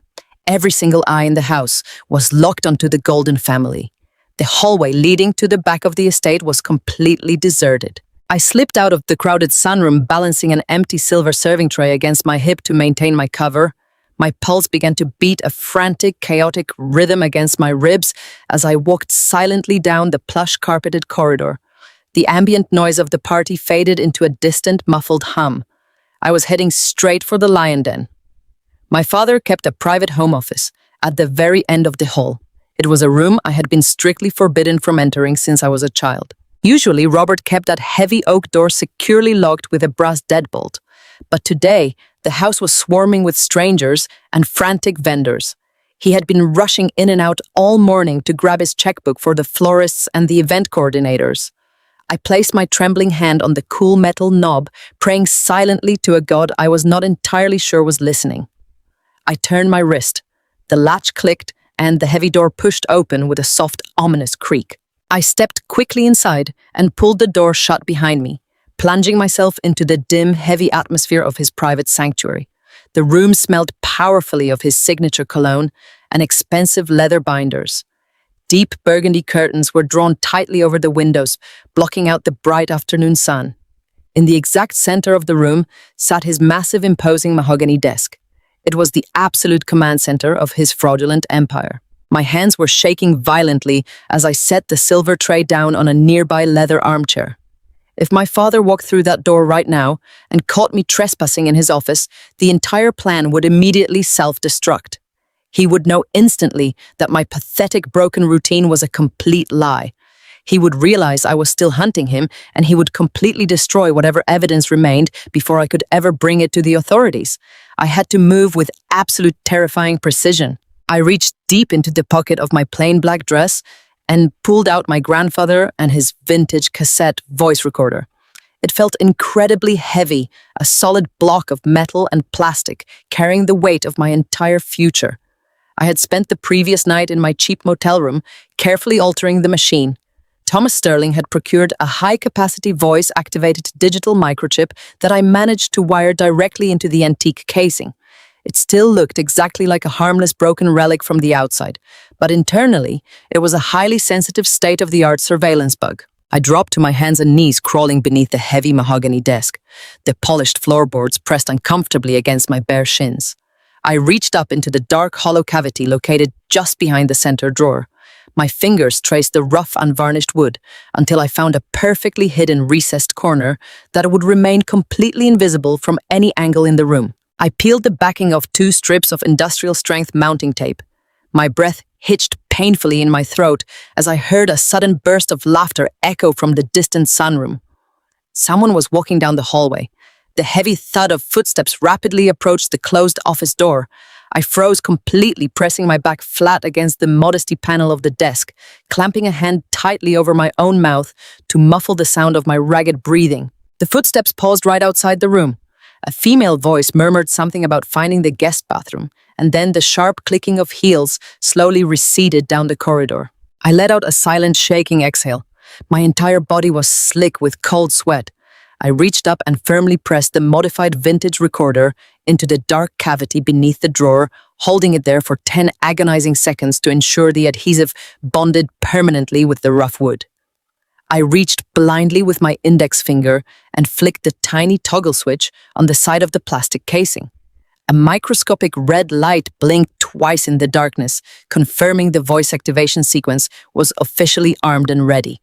The trap was perfectly set. Any conversation Robert Jenkins had in this room, any panicked phone call to his shady shell corporations, any arrogant confession made behind closed doors would be instantly captured and transmitted securely to a digital receiver. I crawled out from under the heavy desk, my knees aching and my heart racing at a dangerous speed. I quickly smoothed down the front of my dress, grabbed the empty silver serving tray from the leather chair, and slipped back out into the hallway, pulling the door shut until the latch clicked softly into place. I walked back toward the chaotic noise of the bridal shower, pasting a bland, subservient smile across my face. I re-entered the sunroom just as my father was raising his bourbon glass to finish his glowing toast to the bride and groom. I picked up a discarded champagne flute from a nearby table, playing my role flawlessly. Robert made brief eye contact with me over the heads of the wealthy guests. He looked so incredibly powerful, so thoroughly convinced of his own invincibility. I lowered my eyes, submissively letting him savor his fraudulent victory for just a few more days. He thought he was the smartest man in the room. He did not realize his invisible discarded daughter had just wired his entire life for an explosive detonation. Returning to the space I grew up in felt less like a homecoming and more like stepping into a perfectly preserved mausoleum. My childhood bedroom had long ago been stripped of anything remotely personal and repurposed into a sterile overflow closet for my mother and her endless seasonal decorations. I was given a narrow guest bed shoved against the far wall, flanked by stacked cardboard boxes full of artificial autumn leaves and winter wreaths. For 3 agonizing days, this claustrophobic space became my entire world, whenever I was not actively serving my family. I retreated to this suffocating little corner, carefully pulling out my cell phone the second the heavy bedroom door clicked shut. My screen would immediately illuminate with the secure audio application Thomas Sterling had installed. A tiny green waveform pulsed rhythmically across the digital interface, a constant silent tether to the hidden microphone currently planted beneath my father and his massive mahogany desk. The sheer psychological toll of living alongside the very people who had tried to destroy me was a heavy, suffocating weight pressing down on my chest every single second of the day. From sunrise until late in the evening, I was expected to play the role of the broken, grateful charity case. I served them blindly. I ironed the luxury linens for the rehearsal dinner. I spent hours on my hands and knees scrubbing the pristine grout in the guest bathrooms because my mother insisted the professional cleaning service had completely missed a microscopic spot. I fetched expensive dry cleaning, picked up lavish floral arrangements, and stood silently in the corner of the massive kitchen while Chloe and her bridesmaids loudly complained about their manicures. Through it all, I kept my shoulders slumped and my gaze locked firmly on the floor. I swallowed every sharp retort. I absorbed every condescending sigh and irritated eye roll. I was the silent ghost haunting my own family, an unpaid servant existing entirely on the absolute fringes of their glittering social event. But the absolute hardest part was not the back-breaking physical labor. The true torture began the moment I retreated to my cramped room and pushed my cheap wireless earbuds into my ears. The hidden microphone captured absolutely everything that happened in Robert Jenkins and his private sanctuary. I listened for hours, holding my breath as the digital waveform spiked and dipped on my screen. At first, it was mostly mundane vendor calls and catering confirmations. But as the immense pressure of the impending wedding began to mount, the pristine masks my parents wore for the public began to slip completely. My father frequently retreated to his office to pour himself a heavy glass of bourbon and complain to my mother about the mounting expenses. And inevitably, their toxic conversations would always turn directly toward me. Late on the second night, I sat completely still on the edge of the narrow guest bed, listening to the crystal-clear audio streaming directly into my ears. My mother had just entered the office, the sharp clicking of her expensive heels echoing loudly on the recording. She let out a long theatrical groan. "I honestly do not know how much longer I can stand having Hannah in the house," she complained bitterly to my father. She walks around looking absolutely pathetic, dragging down the entire mood of the week. And that smell, I swear to God, Robert, that cheap discount sweater she refuses to take off smells distinctly like wet ash and stale smoke. It is absolutely revolting.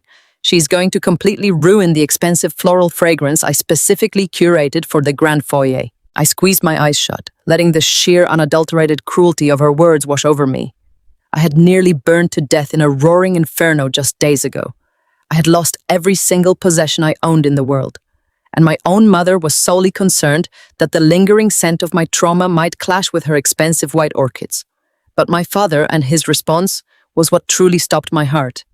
I heard the clink of ice against crystal as he took a slow sip of his drink.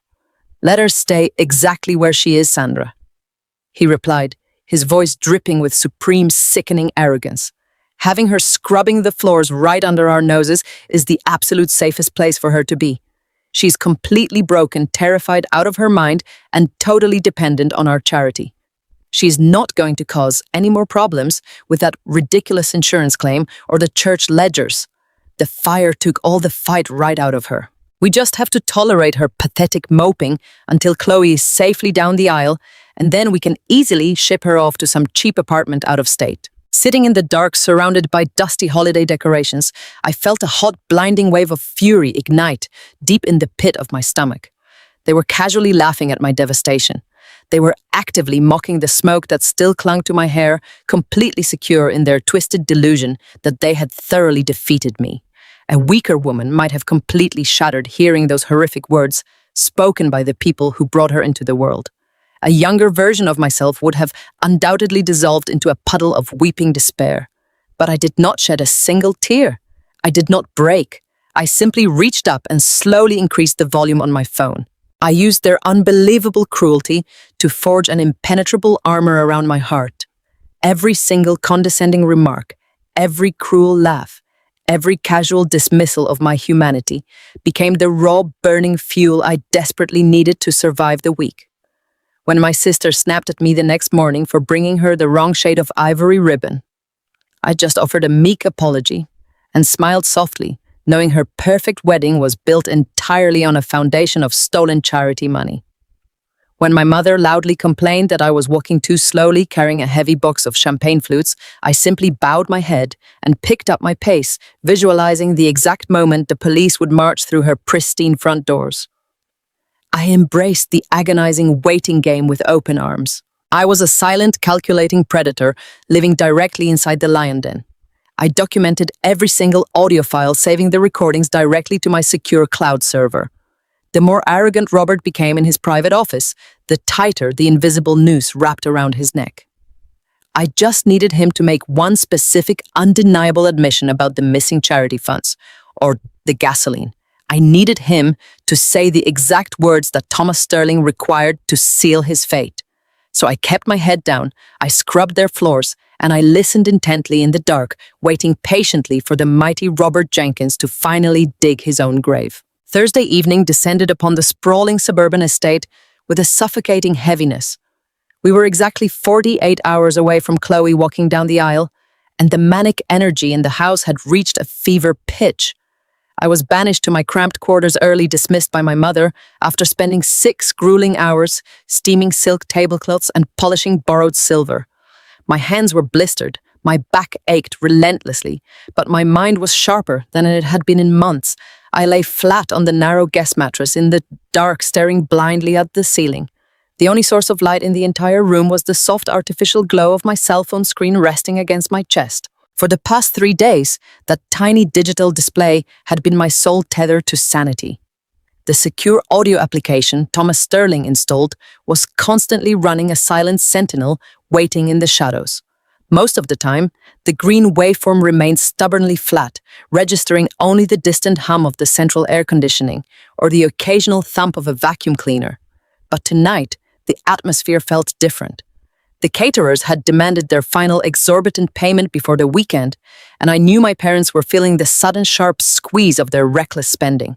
Just past midnight, the green line on my screen suddenly jerked to life. A sharp, jagged spike indicated the heavy oak door of my father and his private office opening and closing. I instantly shoved my wireless earbuds deeper into my ears, holding my breath. The audio feed was remarkably clear. I could hear the distinct, heavy thud of my father dropping his leather briefcase onto the mahogany desk. I heard the familiar liquid sound of bourbon splashing into a crystal tumbler. Then my mother spoke. Her voice lacked its usual performative sweetness. It was tight-strained and laced with genuine panic. "Robert, we have a massive problem," Sandra hissed. "The catering company just sent their final invoice for the reception, and they are demanding the remaining balance cleared by tomorrow morning. If we do not wire the funds immediately, they're going to pull their entire staff." I listened to the sound of my father taking a slow, deliberate sip of his drink. "Then just wire them the money, Sandra. What is the issue? We have the emergency reserves. Just move the capital from the youth ministry shell account like we discussed last week." "We cannot do that anymore," my mother fired back, her voice rising in pitch. "That account is completely drained. I moved the last 50,000 to cover Chloe and her custom floral installations yesterday. The main charity fund is dangerously low, Robert. If we pull another massive sum right now to pay the caterers, the bank is going to flag the transaction. We are stretching this way too thin." The silence that followed was thick and terrifying. Lying in the dark, Like I could perfectly picture my father, and his face turning that dangerous mottled shade of crimson. He absolutely despised being challenged, especially regarding his financial shell games. He believed he was an untouchable genius, a master manipulator who could endlessly bleed his congregation dry without ever facing a single consequence. "Do not tell me what we can and cannot do, Sandra." Robert growled, his voice dropping into a lethal, menacing register. "You wanted this extravagant country club wedding to show off to your ridiculous friends. You wanted the imported orchids and the 5-course lobster menu. I built this entire secondary income stream specifically so you and your precious daughter could live like royalty. I am just saying, we need to be careful." My mother pleaded, her arrogance entirely evaporating in the face of his mounting rage. "The police are still actively investigating the fire. Investigator Miller called again this afternoon, asking about Hannah and her mental state. If they start looking at our accounts right now, they might find something." That was the exact moment the lion finally snapped. The digital waveform on my screen exploded into a massive, jagged peak as my father slammed his heavy glass down onto the wooden desk. The sudden violent noise made me flinch in my dark bedroom. "Careful," Robert roared, completely abandoning any pretense of caution. "I am the one who handles the risk in this family. I did not risk 20 years in prison and burn Hannah and her apartment to the absolute ground, just for you to complain to me about a floral budget." My heart completely stopped beating. The air in my tiny box-filled bedroom suddenly vanished. I lay absolutely paralyzed, gripping the edges of my phone so hard, my knuckles turned a bruised shade of white. He said it. He actually said it out loud. "Do you understand me? Me?" Robert continued, his voice echoing with a sickening, ruthless pride. "The church ledgers are nothing but ash. All of Hannah and her precious audit files went up in smoke. The police department is completely convinced she started that blaze herself in a pathetic, desperate suicide attempt to escape her debts. She is sleeping down the hall like a broken, beaten dog, completely clueless and entirely neutralized. We are completely in the clear, Sandra. No one is ever going to look at our accounts. Just write the damn check and get out of my office." I heard the soft, terrified sound of my mother retreating. I heard the heavy door click shut. And then I heard my father pour himself another drink, completely satisfied with his own monstrous brilliance. I did not waste a single second. My hands were shaking so violently I could barely navigate the touchscreen, but muscle memory took over. I hit the save command on the secure application. I watched the progress bar quickly fill as the pristine high-definition audio file was successfully downloaded directly to my encrypted local storage. As soon as the confirmation icon flashed, I attached the file to a direct encrypted email addressed to Thomas Sterling. I typed a simple 3-word message. "We have him." I hit send. A profound, entirely unexpected sense of peace washed over my trembling body. The suffocating weight of the past month, the terror of the flames, the agonizing humiliation of serving hors d'oeuvres to the people who tried to murder me. It all instantly evaporated. I was no longer a victim hiding in the dark. I was no longer the discarded, invisible daughter begging for scraps of affection from a family of monsters. I was the architect of their impending destruction. My cell phone vibrated silently against my palm. A reply from Thomas Sterling illuminated the dark room. The message was short, sharp, and brutally professional.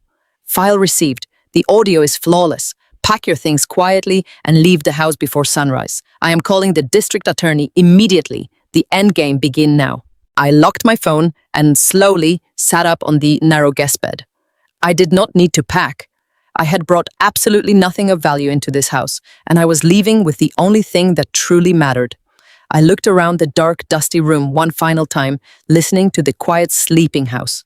My parents were resting comfortably in their luxurious master suite, dreaming of a perfect, wealthy future that was never going to happen. They had meticulously planned a beautiful, unforgettable wedding celebration for the weekend.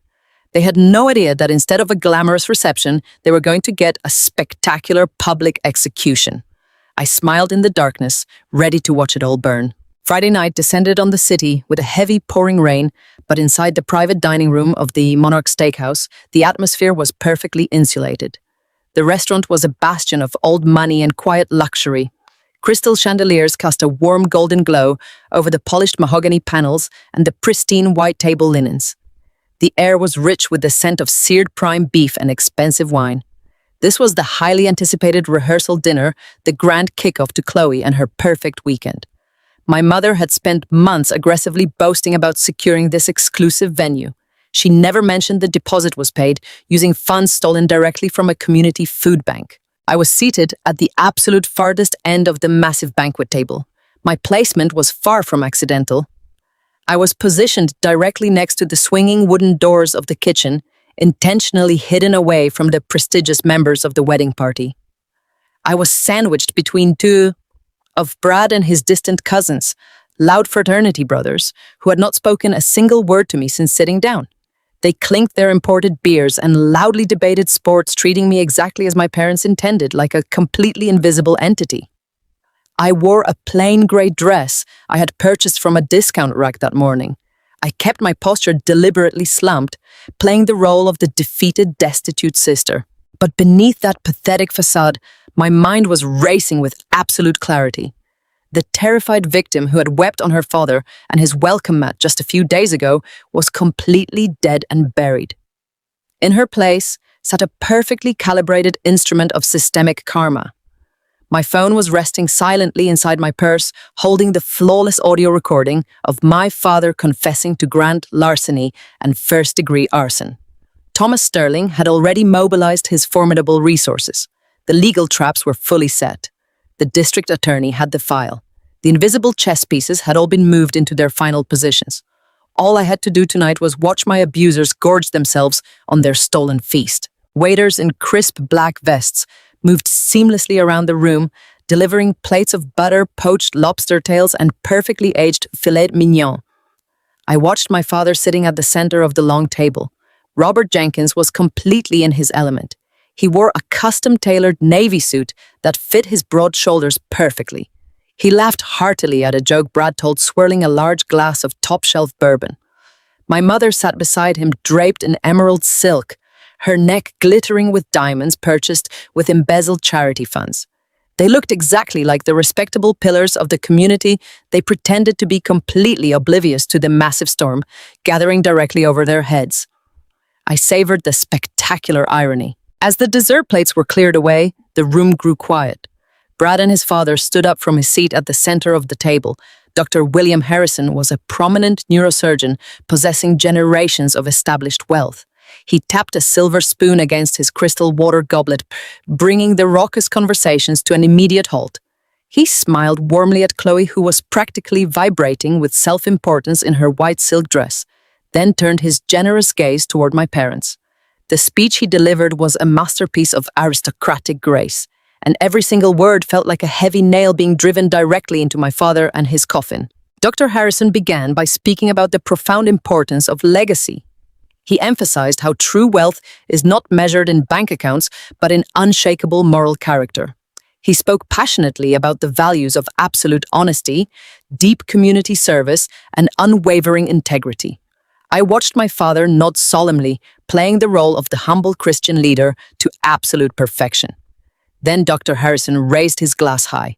He announced how incredibly proud the Harrison family was to officially merge with the Jenkins family. He called my parents upstanding, deeply moral members of the church who raised their daughter with the exact same flawless ethical compass. The entire room erupted into enthusiastic applause. Guests raised their glasses, cheering loudly for the beautiful couple and their wonderful parents. Chloe leaned over and kissed Brad passionately. My father stood up, beaming with a sickening, bloated pride. He raised his bourbon glass toward Dr. Harrison, accepting the unearned praise with the smooth grace of a lifelong con artist.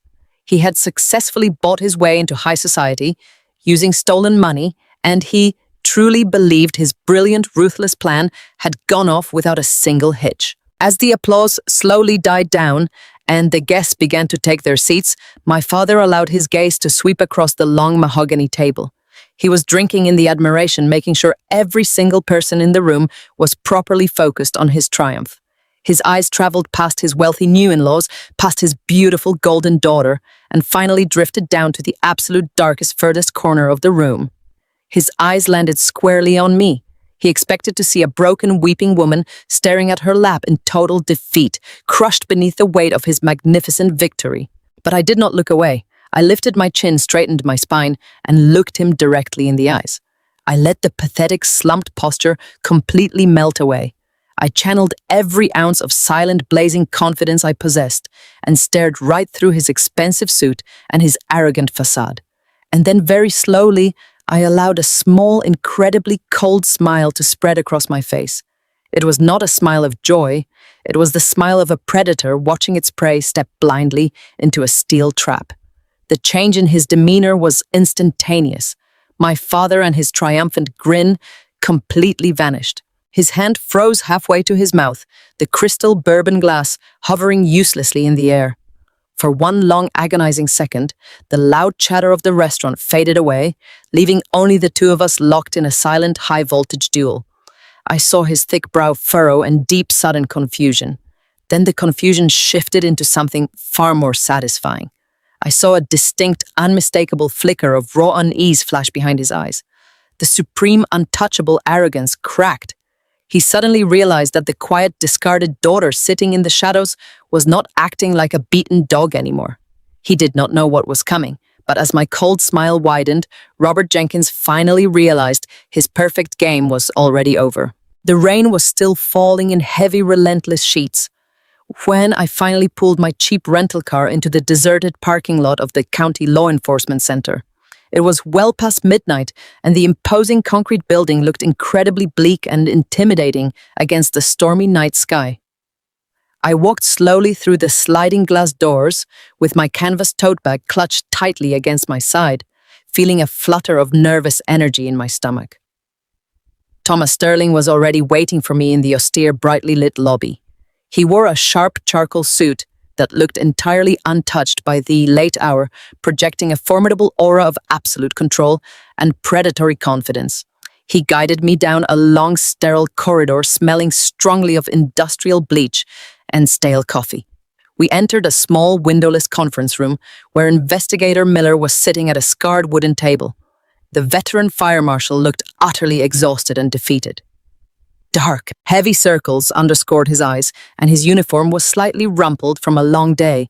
He had been dragged out of his bed in the middle of the night by a high-powered private attorney promising a groundbreaking revelation in an active arson investigation. I sat down across from him feeling an intense mixture of profound relief and terrifying anxiety. Thomas did not waste a single second on polite introductions or pleasantries. He simply reached into his leather briefcase, pulled out a sleek digital tablet, and synchronized it with the encrypted audio file I had sent him earlier that evening. He placed the sophisticated device exactly in the center of the wooden table and pressed the screen. The quiet room was suddenly filled with the crystal-clear audio of my parents and their heated, panicked argument. We sat in absolute stunned silence as my mother panicked over the severely depleted church charity funds. Then the heavy, unmistakable sound of my father violently slamming his bourbon glass echoed from the tablet speakers. Investigator Miller leaned forward, his entire body going rigid, as Robert Jenkins furiously bragged about burning my apartment to the absolute ground and deliberately framing me for the horrible crime.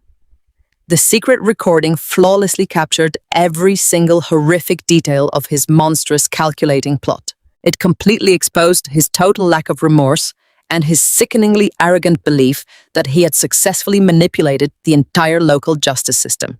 When the audio file finally ended, the silence in the tiny interrogation room was incredibly dense, suffocating, and loaded with heavy implications.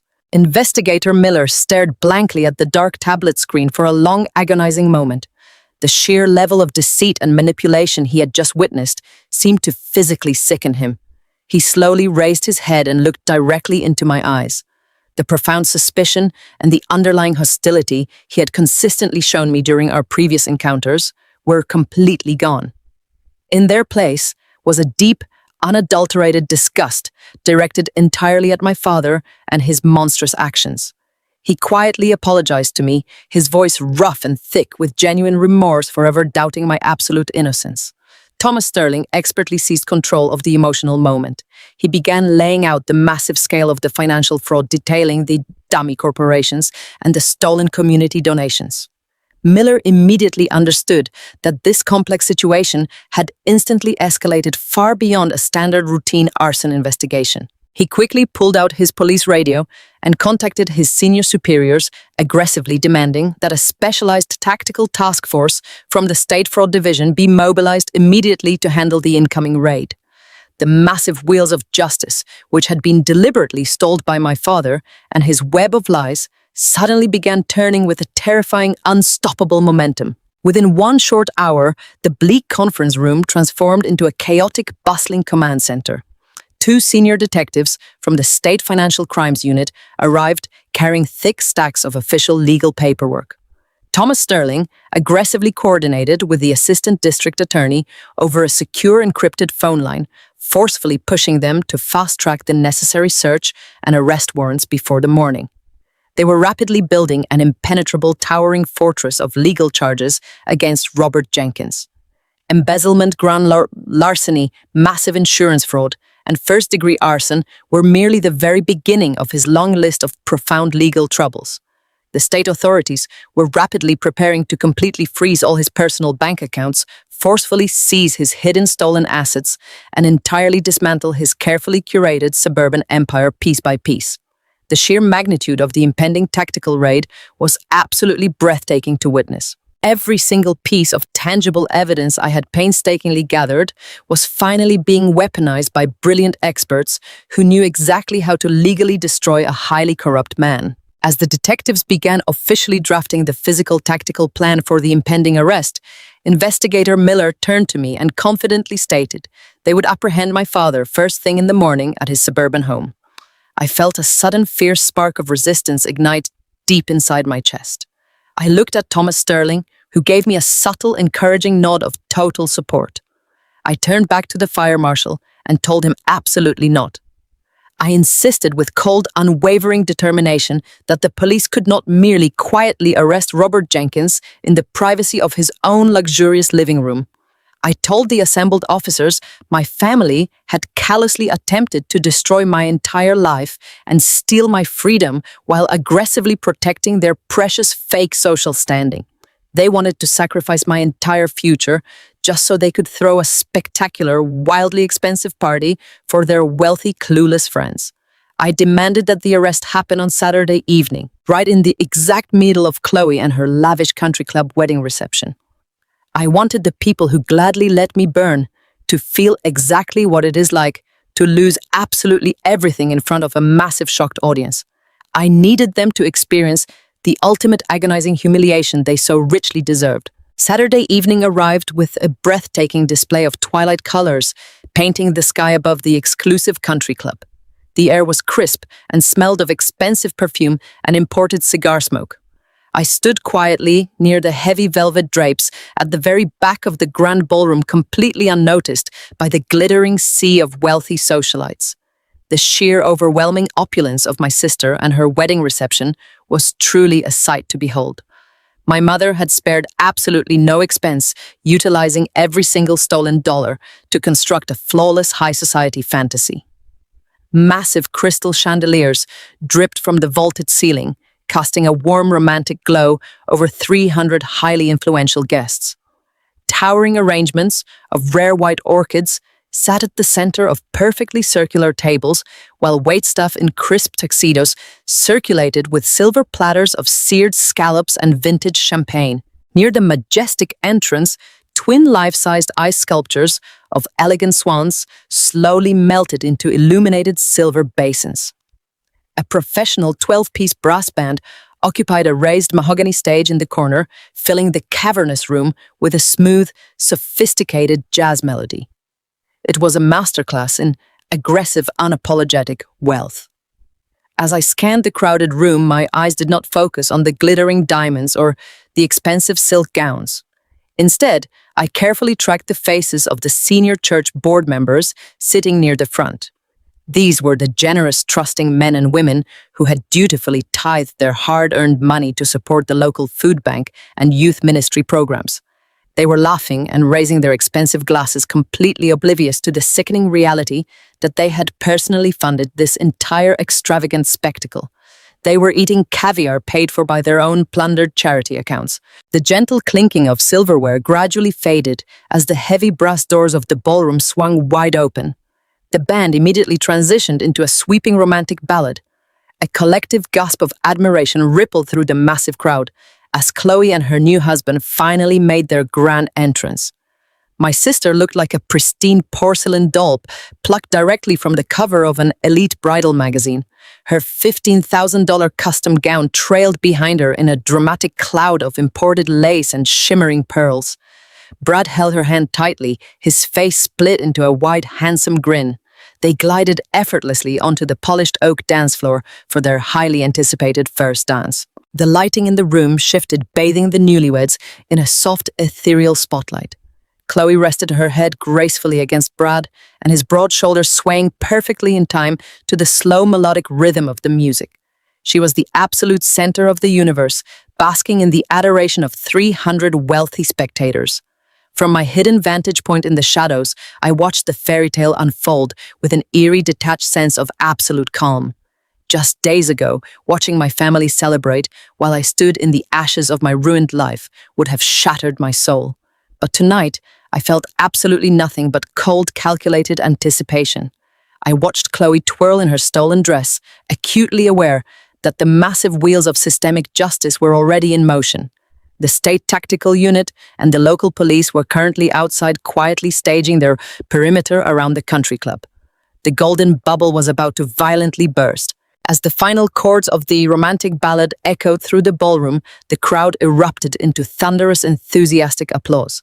Chloe and Brad shared a picturesque kiss before returning to their lavishly decorated sweetheart table. The 12-piece band abruptly stopped playing.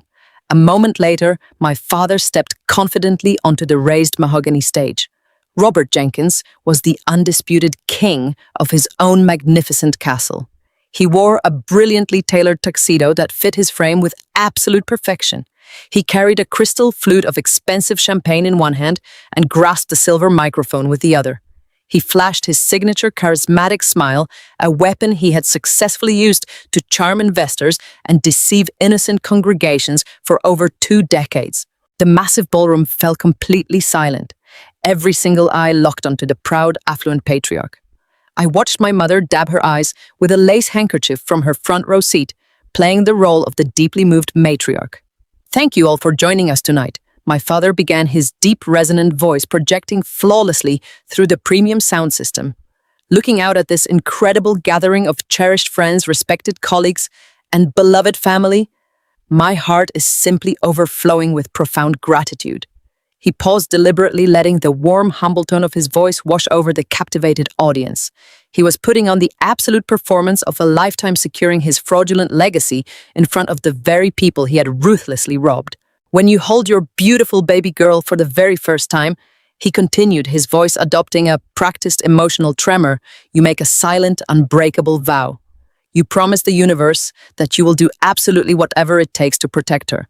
You promise that you will work tirelessly, that you will sacrifice your own comfort just to ensure she has every possible opportunity to thrive in this world." The sheer breathtaking hypocrisy of his words hit me like a physical blow.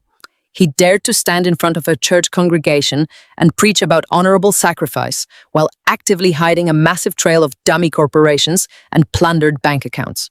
He dared to speak about protecting his children just 4 days after pouring a lethal trail of gasoline outside my apartment door. "I have spent my entire life striving to build a secure, prosperous foundation for my family," Robert declared, proudly raising his champagne flute toward Chloe, who beamed back at him with shining, tear-filled eyes. "Every long hour, every difficult decision, it was all to provide for my beautiful little girl, to give her the magical, perfect life she truly deserves. And looking at her tonight, radiating such incredible joy, I know that every single sacrifice was entirely worth it." The crowd murmured in deep collective approval. A few of the church board members nodded solemnly, deeply moved by their trusted elder and his profound dedication to his family. I stood silently in the dark corner of the room, my cheap gray dress blending into the shadows. Let him speak, I thought to myself, feeling the heavy electric tension in the air. Let him soak in the absolute peak of his fraudulent glory. Because the higher Robert Jenkins elevated himself upon his pedestal of lies, the more devastating his impending destruction was going to be. The applause for my father was still washing over the magnificent ballroom when I stepped out from the shadow of the heavy velvet drapes. My cheap grey cotton dress stood out in stark, glaring contrast against the endless sea of imported silk and glittering diamonds. I did not care. I moved with a cold, terrifying purpose. Every step I took across the polished hardwood floor felt incredibly heavy and incredibly right. I was a ghost crashing the banquet of the living, finally arriving to collect my long overdue debt. Robert was still holding his crystal flute high in the air, his face plastered with that sickeningly benevolent smile. He was completely absorbed in his own fraudulent glory, soaking in the admiration of the wealthiest people in the county. He did not notice me slipping up the side stairs of the mahogany bandstand until it was far too late. The 12-piece jazz ensemble was currently on a short break, their brass instruments resting silently on their padded stands. A secondary microphone sat perfectly unattended on a tall black stand near the edge of the stage. I walked right up to it, gripped the cool metal shaft, and pulled it free. I tapped the top of the microphone twice. The sharp, booming thud echoed through the premium surround sound system, instantly slicing through the cheerful chatter of 300 wealthy guests. The entire ballroom fell into a sudden, confused silence. The clinking of expensive silverware completely stopped. Every single face turned toward the stage, their expressions shifting rapidly from polite joy to total bewilderment. My father slowly lowered his champagne glass. The healthy color rapidly drained from his flushed cheeks. His smug smile collapsed into a rigid line of absolute panic. My mother sat frozen in her front row seat, her eyes wide with mounting terror. Chloe let out a sharp gasp from her lavish sweetheart table, tightly gripping Brad by his tuxedo sleeve. "My father talks a lot about sacrifice," I said softly. My voice echoed through the cavernous room, steady and completely devoid of fear. It bounced off the crystal chandeliers and rolled over the towering white orchids. He speaks so beautifully about his deep, unwavering commitment to family and the lengths a man will go to protect his children, but he conveniently forgot to mention exactly what he sacrificed for this spectacular wedding. Robert took a threatening step forward, his face contorted with a desperate animalistic fury. "Hannah," he hissed, his voice low and dangerous, carrying only to the front rows.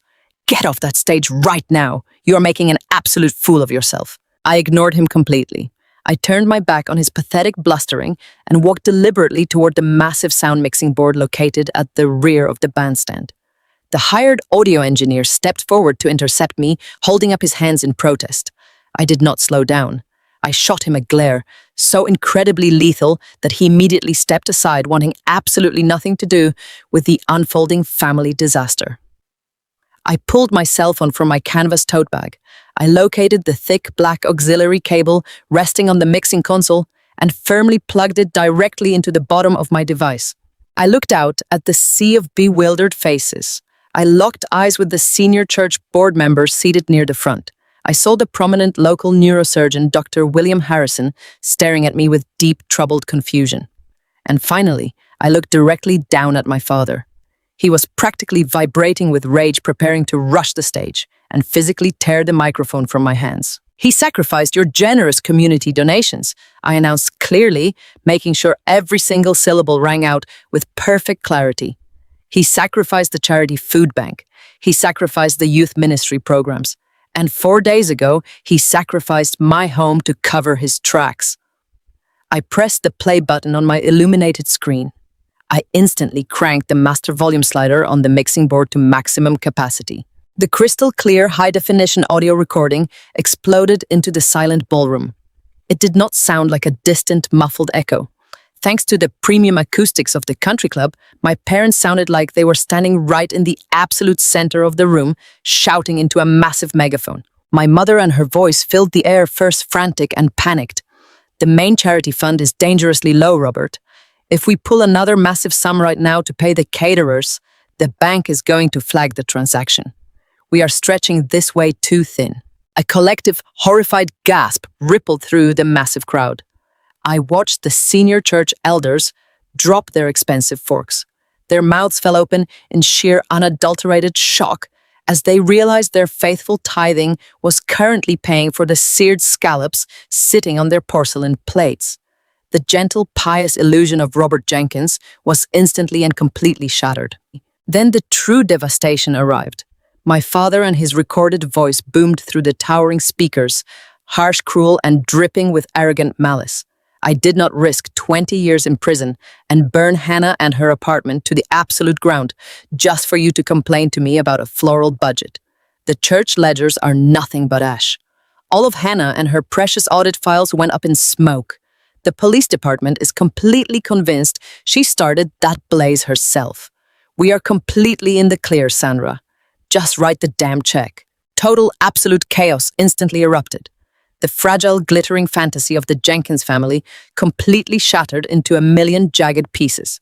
Dr. William Harrison shot up from his seat, his face a mask of pure visceral horror. He grabbed his wife by the arm, physically pulling her away from the table, as if the very air around my family had suddenly become highly toxic. Brad stared at Chloe with an expression of profound disgust, backing away from his beautiful bride like she was a dangerous stranger. Chloe buried her face in her hands, wailing loudly as her flawless $100,000 day turned into a spectacular public execution. My mother let out a shrill, piercing scream.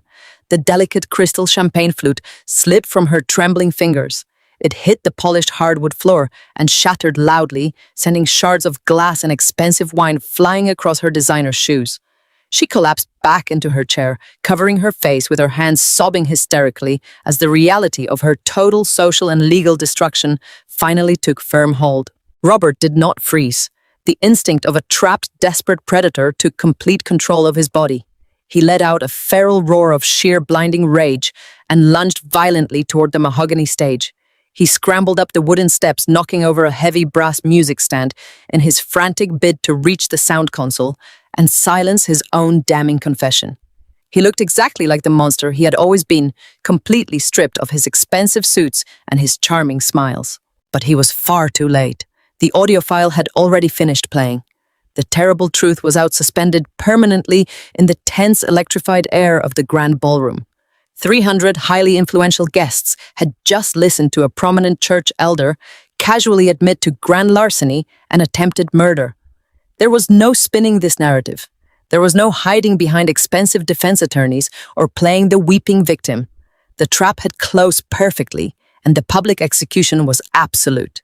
I stood my ground next to the mixing board, calmly unplugging my cell phone, as my father charged toward me with his fists clenched. I did not flinch. I did not step back. I looked at the man who had tried to burn me alive, and I smiled warmly, waiting for the heavy wooden doors of the ballroom to swing open one final time. The final damning echoes of my father and his monstrous confession were still violently vibrating against the crystal chandeliers when the heavy brass doors at the back of this grand ballroom suddenly burst open. It was not a quiet or subtle entrance. A meticulously coordinated, massive squad of uniformed local police officers and tactical state fraud investigators flooded directly into the magnificent space. Their dark, heavy protective gear and gleaming silver badges stood out in shocking, jarring contrast against the delicate white floral arrangements and the pastel silk dresses of the terrified guests. The 12-piece jazz band remained completely frozen on their mahogany platform. The wealthy socialites parted instantly like the Red Sea, scrambling rapidly backward, desperately trying to put as much physical distance as humanly possible between themselves and the Jenkins family. The prominent church board members sat in stunned, absolute silence, watching their beloved elder face the harsh reality of his profound corruption. Investigator Miller led the tactical formation, his face a rigid mask of absolute uncompromising authority. Thomas Sterling walked right beside him, looking immensely satisfied and completely in control of the spectacular endgame. My father had been aggressively charging toward the sound mixing board with his fist tightly clenched and pure murder flashing in his eyes. But the sudden, overwhelming influx of armed law enforcement stopped him completely dead in his tracks. He froze exactly halfway across the polished oak dance floor. I watched the furious adrenaline instantly drain from his rigid body, rapidly replaced by a cold, sickening realization of his total defeat. He was completely surrounded. There was no clever lie, no charismatic Sunday sermon, and no master manipulation tactic left in his extensive arsenal that could possibly save him now. Investigator Miller stepped right up to the great Robert Jenkins. The veteran fire marshal did not raise his voice, but in the dead, suffocating silence of the massive ballroom, his words carried perfectly. He loudly and clearly announced the extensive list of charges: grand larceny, massive insurance fraud, systematic embezzlement, and first-degree arson. My father opened his mouth, perhaps attempting to utter one final pathetic denial, but the words completely failed him. A state investigator roughly grabbed his arms forcefully, pulling them behind his broad back. The sharp metallic click of heavy steel handcuffs locking securely around his wrists echoed brilliantly through the room. It was the absolute sweetest, most melodic sound I had ever heard in my entire life. The mighty patriarch, the untouchable pillar of the suburban community, was suddenly reduced to a common disgraced criminal standing helplessly in a custom-tailored navy tuxedo. Linda did not fare any better under the intense scrutiny of the law. Two female officers confidently approached the front table where she was currently slouched in her chair. My mother was weeping uncontrollably, her perfect, expensive makeup completely destroyed, running in dark, ugly streaks down her pale, panicked cheeks. She desperately tried to pull away when the officers sternly instructed her to stand. She began babbling incoherently, frantically, pointing a trembling finger directly at my father, crying out to the shocked room that she had absolutely no idea what he was doing behind closed doors. But her pathetic cowardice was entirely useless. The state fraud unit had already thoroughly examined the hidden banking records.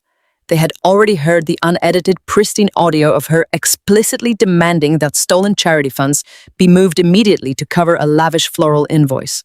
An officer firmly grasped her wrists and loudly read her rights, officially arresting her as a willing, active co-conspirator.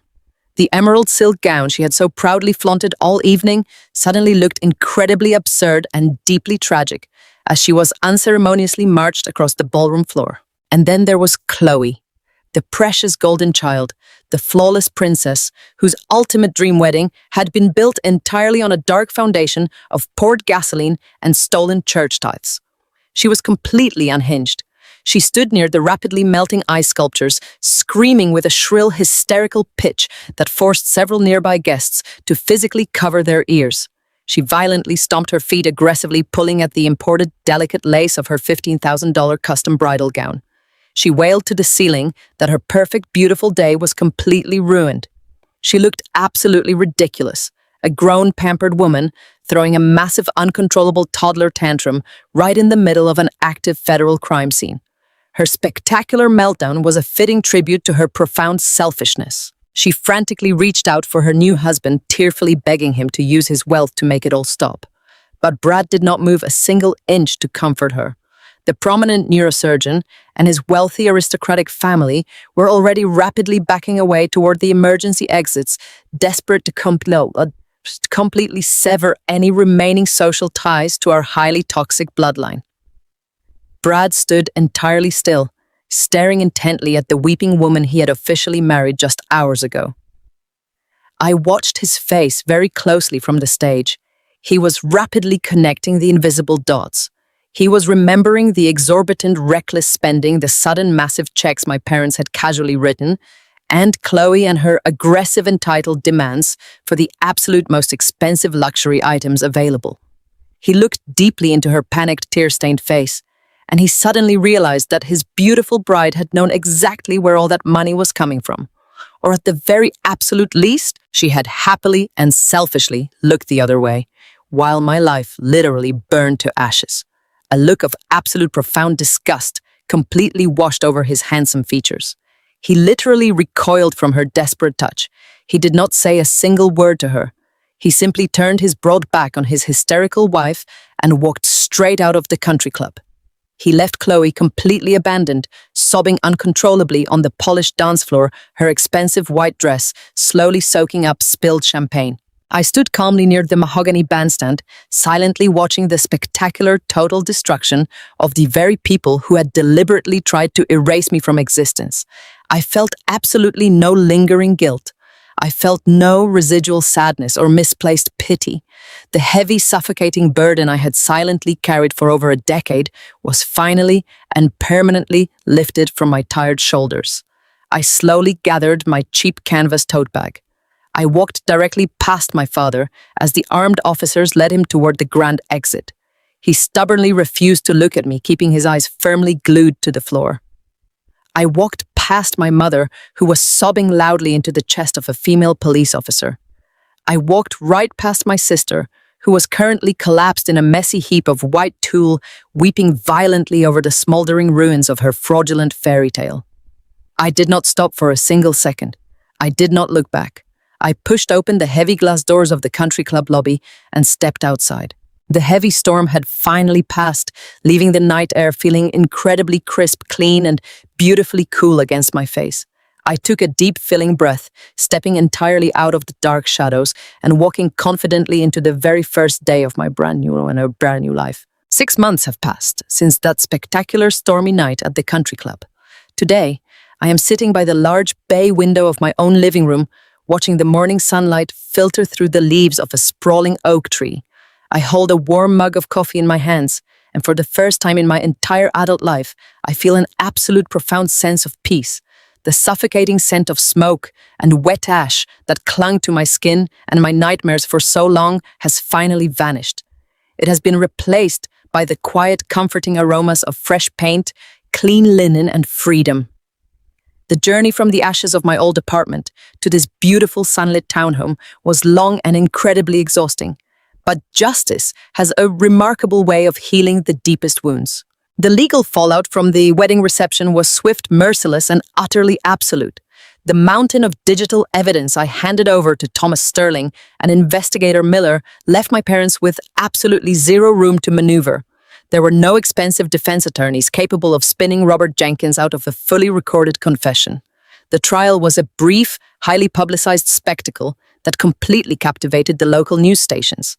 I sat in the back of the courtroom and watched the man who once terrorized our household shuffle to the defense table in a bright orange jumpsuit. His expensive custom-tailored suits were gone. His charismatic, booming voice was reduced to a defeated hoarse whisper. The judge showed him absolutely no mercy. Robert was sentenced to a mandatory 15 years in a maximum security state penitentiary for first-degree arson, grand theft, and systemic charity fraud. He will spend the rest of his functional life locked inside a small concrete cell, completely stripped of his precious wealth and his fabricated social standing. My mother did not escape the harsh reality of her own deeply rooted corruption. Linda sobbed violently during her sentencing, desperately trying to play the role of the ignorant, obedient wife, but the prosecution played the pristine audio of her explicitly directing the movement of stolen community funds to pay for luxury floral arrangements. The judge saw right through her pathetic performance. She was formally convicted as a willing and active co-conspirator and sentenced to 5 solid years in a state correctional facility. The wealthy country club friends she had so desperately tried to impress completely abandoned her overnight. Not a single person from her glittering social circle showed up to support her during the trial. Occasionally, I receive a stamped envelope from the state prison system bearing her neat cursive handwriting. I never open them. I simply write, "Return to sender" across the front and drop them right back into the mail. And then there is Chloe. Her magnificent $100,000 wedding ended in the most spectacular disaster imaginable. Brad and his affluent aristocratic family wasted absolutely no time legally severing themselves from our highly toxic bloodline. The prominent Harrison family deployed their formidable team of corporate lawyers and had the marriage officially annulled before the end of the week. Brad walked away without a single backward glance, leaving my sister completely alone to face the catastrophic financial ruin our parents had left behind. Because my father had ruthlessly drained the church charity accounts to fund her extravagant lifestyle, the furious church board members filed massive civil judgments against the entire family. Chloe was legally forced to liquidate every single asset she possessed. Her custom wedding gown, her imported jewelry, her luxury vehicle, all of it was seized to pay back the stolen community donations. Today, my former golden sister is entirely broke and living in a cramped studio apartment on the bad side of town. She works grueling double shifts, scanning barcodes at a discount retail store, desperately trying to chip away at a mountain of insurmountable debt. The cruel irony of watching the girl who refused to lift a finger to help me scrub floors. Now standing behind a cash register for minimum wage is a profound testament to the ultimate power of karma. As for me, the absolute darkness of that terrible week is finally behind me. The local police department officially and publicly cleared my name of any wrongdoing regarding the fire. Investigator Miller personally handed me the formal documentation, dropping all suspicion and officially closing my case as a victim of a targeted, malicious crime. Once the truth was fully established, my insurance company immediately released my complete payout for the total loss of my apartment and my belongings. But the real financial restoration came from a completely unexpected source, because I had successfully provided the definitive audio evidence that exposed a massive coordinated embezzlement scheme. The State Fraud Division awarded me a substantial financial reward for my critical assistance. I used those combined funds to buy this beautiful, spacious townhome. I filled it with bright, comfortable furniture and vibrant green plants. I do not have to hide in the shadows anymore. I do not have to shrink myself down to make room for my family and their toxic demands. I sleep soundly every single night knowing that the monsters who tried to burn me alive are locked away where they can never hurt anyone ever again. I am entirely self-sufficient, surrounded by real friends and colleagues who genuinely value my presence.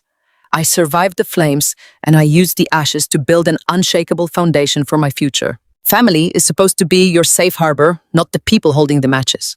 We are taught our entire lives that blood is thicker than water and that we must endlessly forgive the people who share our genetics regardless of their actions. But true family does not set your life on fire just to keep themselves warm. True family does not demand your total destruction as the price of admission. Sometimes the absolute bravest, most necessary thing you can ever do is to walk away and let the people who tried to destroy you face their own consequences so you can finally step into the life you actually deserve. If this story resonated with you, if you have ever had to burn down your old life to build a better one, please hit that like button and subscribe to the channel. Drop a comment below telling me where you are watching from and what time it is there right now. I read every single comment and I love connecting with you all. Remember that your peace is entirely worth protecting and you are always stronger than the fire. Until next time, take care of yourself.